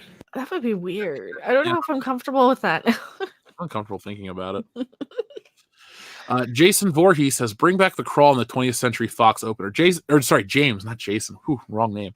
I have said that they're probably going to do that for episode 9 because they own Fox outright. Why not? If you give them the 20th Century Fox crawl, people are going to instantly go, oh my God. And then they will fucking accept whatever is in that movie because they'll have that emotional gut reaction and they'll be thinking of that in the back of their mind. They'll be riding that emotional high. So I expect that to be in there. John Thomas says, Jeff, do you ever go see re-releases from Fathom events / Turner Classic Movies? Been to several like Casablanca and Singing in the Rain. John, I have. I actually saw Casablanca for the first time recently with Jesse in Milwaukee, but I've done re-releases. I know this isn't a Fathom event, but they did a Raiders of the Lost Ark 30th anniversary a couple years back. That was awesome. I love those. I wanted to see Ghostbusters, but I had a stream that night. I saw Ghostbusters on a re-release a few years ago. I've actually only seen new movies in the Fathom events. I've went to re-releases before, but as far as the Fathom, I did the Planet of the Apes trilogy when the new one came out not too long ago, and then recently did Jay and Bob reboot. I'm pissed that I missed that. It's good. It was good. I liked it. John Thomas, we read that one. Jeffrey Turner, aka Mega Jetty One, says Disney Star Wars has no sense of theatricality. Now you could look at that in 2 separate ways. I agree that it doesn't in terms of like the cinematic aspect, but the theatricality of like the characters and the grandiose nature of it all, and the archetypes and everything like that, it doesn't have any of those things. So you are correct. Dr. Yegus says, I drove Sausage Man away. My God, he was a hero. Sausage Man was an asset to the city. He was a Frankfurter. Then who is he? A bratwurst. He stole my sausage loin. I want Sausage Man. Dr. Yegus, I'd like to thank you for not only referencing Spider-Man 2, but bringing back the sausage joke here on this channel. Have you guys ever heard about our sausage joke? No, but I've noticed it keep popping up. What it is you take a Star Wars quote and you replace it with the word sausage. So it's like, Okay. sausage of this magnitude or whatever, stuff like that. And it caught on. Like it used to be the word moist, then it was sausage. And sausage, I think, has a better life than moist here on this channel. So, I had a boss who would not let you use the word moist or rag. Ooh, rag? Yeah. Huh. That's odd. Yeah, I've never heard that. Because of it sounds too much like somebody's on their period. So you couldn't say hand me a rag, you had to say like hand me a towel. Or she'd like flip out. Oh, that's dumb. I would call HR on her. What are you gonna say to him? Say she's making me uncomfortable by censoring my usage of words because of her uncomfortableness. by And she would say taking it moist. away. Moist just sounded too sexual, is what she said, I think, or some shit. So like that. rich and moist cakes from Duncan Hines makes her uncomfortable. I guess. I'm That woman- uncomfortable that she's uncomfortable by fucking a cake. This was like 20 years ago. What was I supposed to do? I know. Well, I'm such a smart ass. I call everybody on their crap. No time for caution says Ethan, talk more. Well, no time for caution. I'm sorry that didn't happen. Let's see. NJ Scoundrel says, "What's Mecha Random's chatterbait handle? Asking for a friend." Chatterbait. What's chatterbait? Do I need to not know? I probably shouldn't know. I think you need to not know, probably. I don't even know, but just from the sound of it. Kendo Slice says, "Yo, Jeff, how big is Batista's dick?" Hashtag Campo. I don't even know what the hell that says. I don't know, Kendo, how big Batista's dick is, but thanks for asking. That like the latest thing, because it's like the third or fourth time I've heard that. Oh, dude, it's not the latest thing. It's just a running joke. Gotcha. I'll listen to these wrestling podcasts, and fans they'll do these like ask anything you want segments, and fans will write like Oh, a gotcha. question, and then they'll go, "So anyway, how big is Batista's dick?" And then the guy usually just doesn't respond, and it's fucking hilarious. You know how often I forget he was a wrestler? For some weird reason. I don't know why. Like I've never forgotten any other actor prior to this who's been a wrestler is a wrestler, but for some reason maybe it's just when he was a wrestler, he was just so benign. That's not true though, dude. He was a multiple-time world champion. I don't know. I didn't get into wrestling, and the only people I ever heard about, like here's where I fell out of wrestling. Like when I was still watching wrestling, like Hulk Hogan was still good. Macho Man Randy Savage was still alive. The Undertaker was young. There was like the Big Boss Man and Jake the Snake. Are you That's getting a about picture? when I was. So I- you're Yeah, are you talking getting a picture here? 92. Right. that's about when I So, stopped so watching, the yeah. only other wrestlers I've heard of since then have only been like The Rock, Stone Cold Steve Austin, and like a very few other handful. And Batista really wasn't one of them. It was like, oh yeah, he is a wrestler for some reason. But dude, yeah, when he wrestled, he won the Royal Rumble. He was like a big deal. He was bigger than John Cena for a minute. John Cena's one I've heard. That's what I'm saying. I for some reason he wasn't one until after he became an actor. Then I found out he was a wrestler before that, because I don't follow wrestling. That's one thing you and I so far that we're into that like that's not my thing. I guess I don't know. I used to love it when I was a kid, but just when everything changed, it just kind of like I don't know. It's garbage nowadays. That's why I never cover it on the channel. Andrew Clark says, "Will L337 be coming back for the Rise of Skywalker?" I hope not. That is the worst Star Wars character. It's the Falcon. They incorporated it into the Millennium Falcon. They ruined it forever. It's the nav computer. So yes, it will be. You want a tidbit? Mm. You want to know who actually pushed that character? And What it's is not it? who you think of. Is it Lawrence Kasdan? No, Who? it was Ron Howard. Oh, Ron. The good Cunningham. I know. I'm saddened by that. I was saddened by that as well, because I was figuring it was Kathy.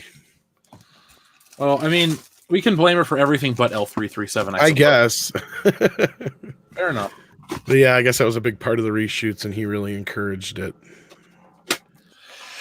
Josh Nelson says Lando better not make reference to that stupid droid from Solo when he's on the Falcon in the next movie. Such He a will. stupid character. Mhm. He'll stroke the council and he'll go, "It's been a long time, old girl."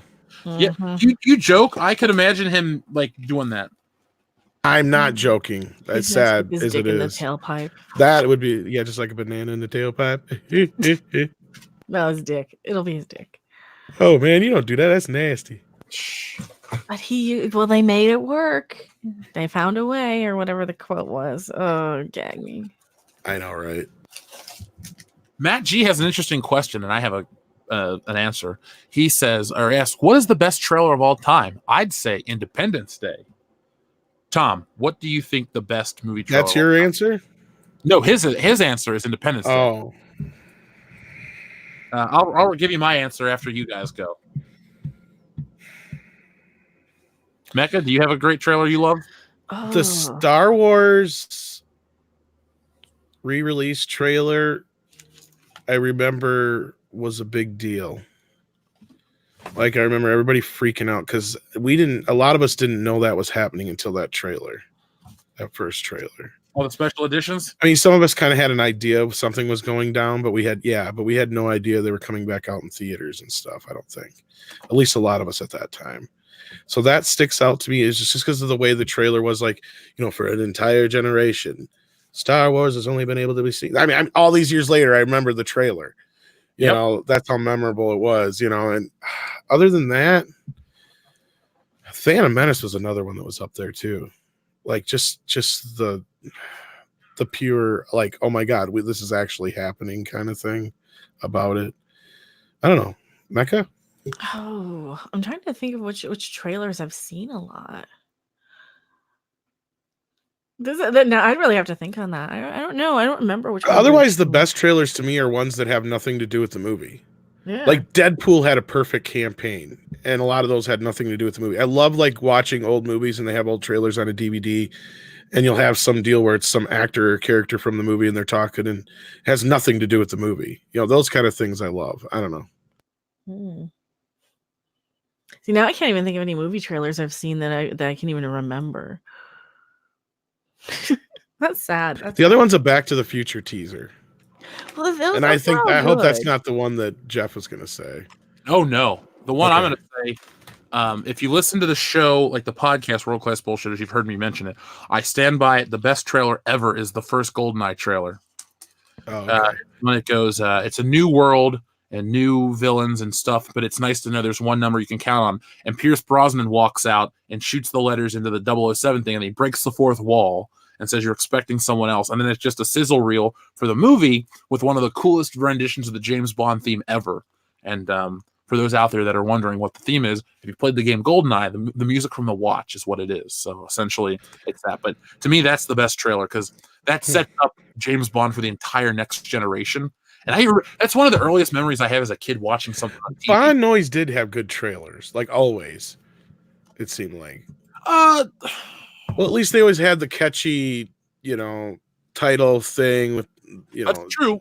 Like The Spy Who Loved Me had it's the biggest, it's the best, it's Bond and beyond and all that kind of shit.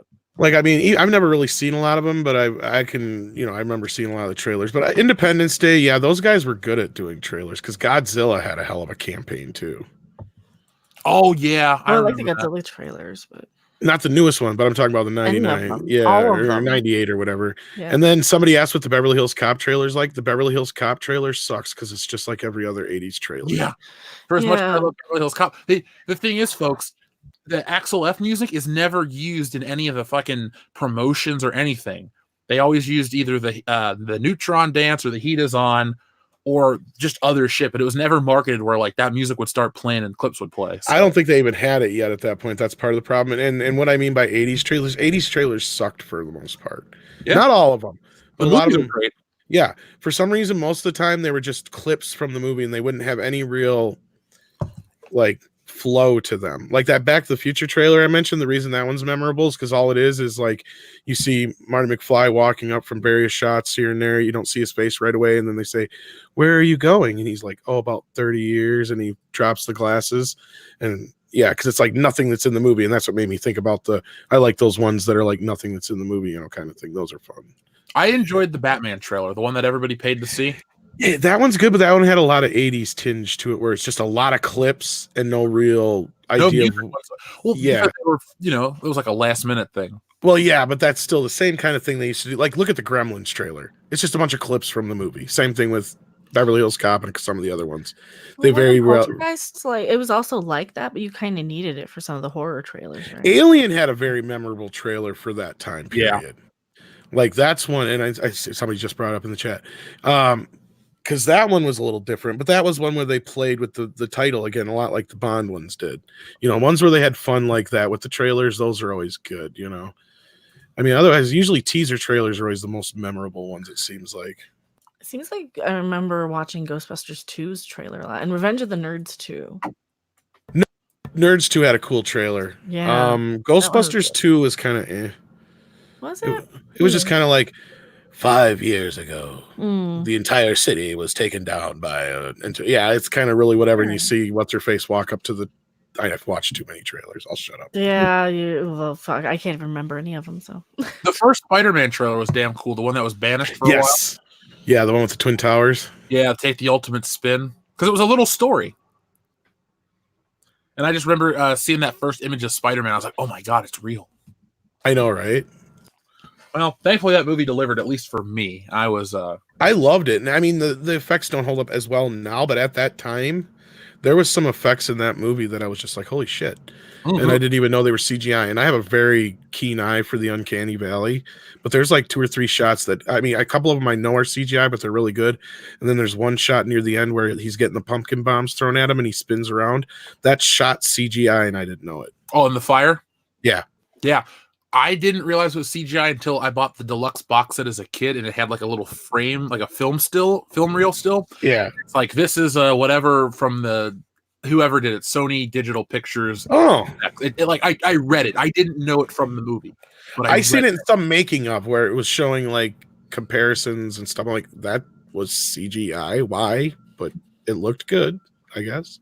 Otherwise, I like the scene where he flips over backwards on top of the car. Yep. Love that shot. And when he first starts crawling up the wall, I know it's cheesy now, but it looked awesome back then. That first movie is it still holds up. I love it a lot. Yeah, Drew Hughes, you know they're going to use Axel F in the new Beverly Hills Cop trailer. Of course, they better be rated R. That's all I'm going to say. I will let Coming to America go at PG-13, but there's no way I'm going to let Beverly Hills Cop 4 go at PG-13. No, Axel Foley, even for as shitty as Beverly Hills Cop 3 is. He's got to make up for Beverly Hills Cop 3. To Because me, Beverly Hills Cop 3 is his fault. yeah. Well, Axel Foley is his most played character. Do you know the story about Beverly Hills Cop 3? Tell the listeners. I may not know the same Real one. quick, of course, it was at a time where he was on this downward spiral. He had made flop after flop after flop. Well, the problem with Vampire in Brooklyn and Beverly Hills Cop was he went in and told the writers, I don't want to be funny anymore. So Paramount literally was telling the directors and writers, make Eddie Murphy funny, even though Eddie Murphy was trying not to be funny. He told all the writers to take all the jokes out of Beverly Hills Cop 3. Well, it shows because that movie is terrible. I know, right? It was like, what the fuck was he thinking? Because I was so like, you have no, I mean, you were probably one of the few people in the world besides me who was just so jazzed in 1994 when the trailer for Beverly Hills Cop 3 is good. I still remember that trailer. It actually starts out with the XLF theme, and it's him playing with back and forth with the box where he wants to get into the Beverly Hills Police Department. You know, press 2 for Spanish or whatever. You don't know that kind of stuff. Crayon. Yeah, that's like most of the trailer, and it's like that should have been a telltale sign right there, because that's probably one of the funniest scenes in the movie besides everything else. They showed like the funniest shit in the trailer. Yeah, Which is sad too, because John Landis is one of the all-time great directors. I know, He right? directed Blues Brothers, Trading Places, Coming to America, all these fantastic films. Like how do you get John Landis and Eddie Murphy back together and produce this? Because Eddie Murphy didn't want to be funny. That's a simple answer. Well, And that's what's so sad, because I love Eddie Murphy. Like, he's been one of my all-time since as a kid, he was one of the first actors I actually recognized as a name and a character. You know what I mean? Like, I knew who he was as an actor, not just the characters, you know? So it was just like, it's been weird to see him go through this transition over the years. And I hope to God he just makes up for everything with Beverly Hills Cop 4. It's like, please just make it funny. so do I, dude. He's capable of it. We know he is. That Dolomite looks pretty good. Oh, it's fucking amazing, dude. If you haven't got a chance to see it yet, you're going to love it. I'm You're gonna love watch it. Oh, it's classic Eddie. Well, because I grew up. I was a kid in the '90s, and when kids were watching Lion King and shit, I was watching all the Eddie Murphy movies. Oh, yeah. I went to see Beverly Hills Cop on opening night. Part 4, I mean. But I seen the second one, I think, in theaters. With the first one, too young. But I wasn't alive for the first two. So. I was alive to see it on video. It was one of the few first R-rated movies my parents let me watch. They just made me cover my eyes in the strip club scene. That was it. For the 13 seconds they show boobs. Yeah. Philip, you liar. See, Rosewood, he got to pretend his dick can't get hard because he's a boss. Boss dicks gotta stay limb. Gotta stay limp. I can't get into that because I could sit and quote Beverly Hills. We could all day. I watched that one summer every single day of the summer. No Dude, joke. when that hit Netflix a couple of years ago, I would watch it a couple times a week. I was so into it. I love that movie. I listened to the music score, not the soundtrack from the movie, like with all the pop songs, but the musical score. I listen to that all the damn time. So. Oh, I got the record and the CD. Yeah, I'm pretty sad. I'm a nerd. Yeah. Same here. I collect Beverly Hills Cop shit, dude. I got floor displays from 1985. Oh, now I wish I had those. I even have a like from a movie. I don't know where it comes from, but it's like a display. It's like a transparency. It comes from Paramount because it came in a Paramount branded box, but it's like a clear transparency that says Beverly Hills Cop, and you have to put it on a light box or whatever. It's one of my right weird collectibles, but it's cool as shit. Probably for like the places where they didn't just put them up in the marquee, or they would just put it up in the marquee probably instead of having like the letters. You know, they would just put up. Mm-hmm. They would just put the title up there because there's some places they would do that. Yeah, that might be what it's for if it's that big. Yeah, it's weird. I talked to a listener that knows how to get old films. I was like, how much would it cost me to buy Beverly Hills Cop as a film reel? But I have no clue how to get one. Oh God, yeah, and I don't know what situation Paramount has with a lot of that stuff. Yeah, I have almost every format of the film though. Like, I wonder if that's the thing. A lot of the time they got rid of a lot of their old 35 millimeter prints that were rough shape, and since no theaters really do them that much anymore, I doubt they keep many on hand. Maybe just for preservation, and otherwise they got the negatives. Well, did you see that Beverly Hills Cop is getting 4K released this year? Yeah, and it's odd because the 4K is in digital, but it's coming out on Blu-ray again. I've got the imports from overseas on Blu-ray, and the first one's been on Blu-ray before. But I'm assuming that these are all going to be remastered from the 4K masters. But for some reason, the 4K is only going to be available on digital. You'd think it'd be the opposite, but anyway. I'm buying it all. I will too, because there is some new extras on the first movie. There's actually 2 deleted scenes. And they could put the whole TV version on there. It's a whole deleted scene. Have you ever seen it on TV?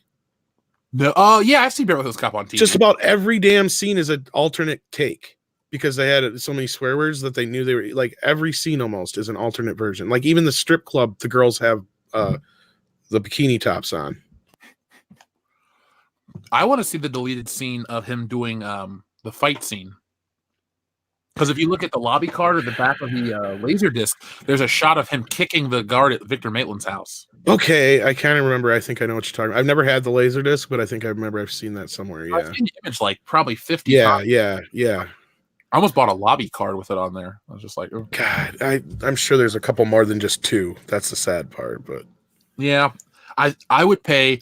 I know this sounds crazy, but like if they had like a $100 cut of Back to the Future just to get the Eric Stoltz footage, like all of it, I'd pay that much to watch that. Oh my God, I'd kill to see that. I have a feeling they're going to release that someday in a completely different version. Otherwise, we'd seen more footage by now. Because I know they have to get Eric Stoltz's permission for it. But why not just cut have an introduction with Bob Gale, Bob Zemeckis, and Eric Stoltz? Or even if they can't get Eric Stoltz to agree to that part, just get the 2 Bobs. They introduce how it's going to be an incomplete cut of the film, and they basically put as much as they can together with Eric Stoltz footage and other footage from the movie. I think that's what they're going to do. I would be honest with you. It'll be like a DVD extra thing, yeah, where it'll be like, at certain points it'll be Michael J. Fox still because they didn't get to that part. But he filmed for what, 2-3 weeks, I think it was? 6 weeks? Oh, then they probably got most of his footage, I think. Because I know a good portion of the footage of all the reaction shots are stuff that was Eric Stoltz. Like the other side of the actors. Like just when they went back, they only filmed what they had to of the other actors and just Michael J. Fox's stuff. Well, Thomas F. Wilson said the scene where he gets punched in Lou's Diner is not Michael J. It's Fox. Eric Stoltz, yeah. So they used as much as they could. Because like especially like I know the scene in Doc's mansion, like all the reaction shots of Doc where you don't see Marty are scenes from like the first shot, like from the first part of shooting. So like anytime you have stuff like that where Marty was not involved, it was all generally done ahead of time, except for stuff that they just didn't get to yet or whatever. But did you know the picture that Marty keeps showing people is the Eric Stoltz photo? I've heard that. I never really thought to pay much attention to it, but I can see that now that you say that. Some guy I was on a forum talking to had like you could clearly see it because it was like there's just 1 or 2 shots, but anytime it's an insert, a close up, it's just a later photo. Right. Okay. Yeah. Because let's see. We got a couple more of these, and then we're gonna close this baby out. Darth Fat Ass, thank you very much. He says, "Hey Jeff, I've been working and lurking, so might have already covered it, but how big is Batista's dick?" God damn it. Short and fat. I don't know. I'm guessing. Well, it depends on how many steroids he did. From what we've heard, they hand out steroids with the paychecks over there at WWE. So, Manga's Big Think, thank you. He says, completely unrelated question that I thought of today. Who wins in a fist fight, Andre the Giant or Chewbacca? By the way, Jeff, I've been enjoying the recent episodes from the channel too. Big thanks. Well, Mongo, thank you very much. If you're talking about the podcast, I think the guys and I have great chemistry, so I enjoy doing those. If you're talking about the videos that I produced, thank you. I've been, pumping out as much as I can. My content takes a different amount of time than somebody like a Jeremy or a Gary, but I love making it. And as Tom knows, besides sleep, there's really not much else to do. So thank you, Mongo. And to answer your question, I say Chewbacca would beat Andre the Giant. What do you guys think? it's the only one who's got a chance. Andre the Giant. Is it just got to be from Star Wars characters? It just says Chewbacca or Andre the Giant in a fist fight. So, No, well, I say if it was the Hulk, that'd be a fair fight. Andre Hulk the Giant. kick Chewbacca's ass. I meant Hulk and Andre the Giant. Oh, okay. No, you got to always give Andre the Giant the upper hand, even as the underdog. Sleepy Dragon says, WCBS, you have the best content regularly. Thank you. I'm going to say thank you back because your super chat said thank you in it. I appreciate that, though. It's nice that everybody watches it, and it's nice to hear that. So I'll keep making them if you guys keep watching them. The Substitute 3 says, okay, how about D&D quitting Star Wars for Netflix stuff? How bad of a disaster is Episode 9 if Rats abandoned ship before their own trilogy? I don't think they did abandon ship.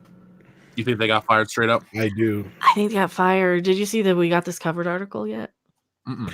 You mean they actually got something good?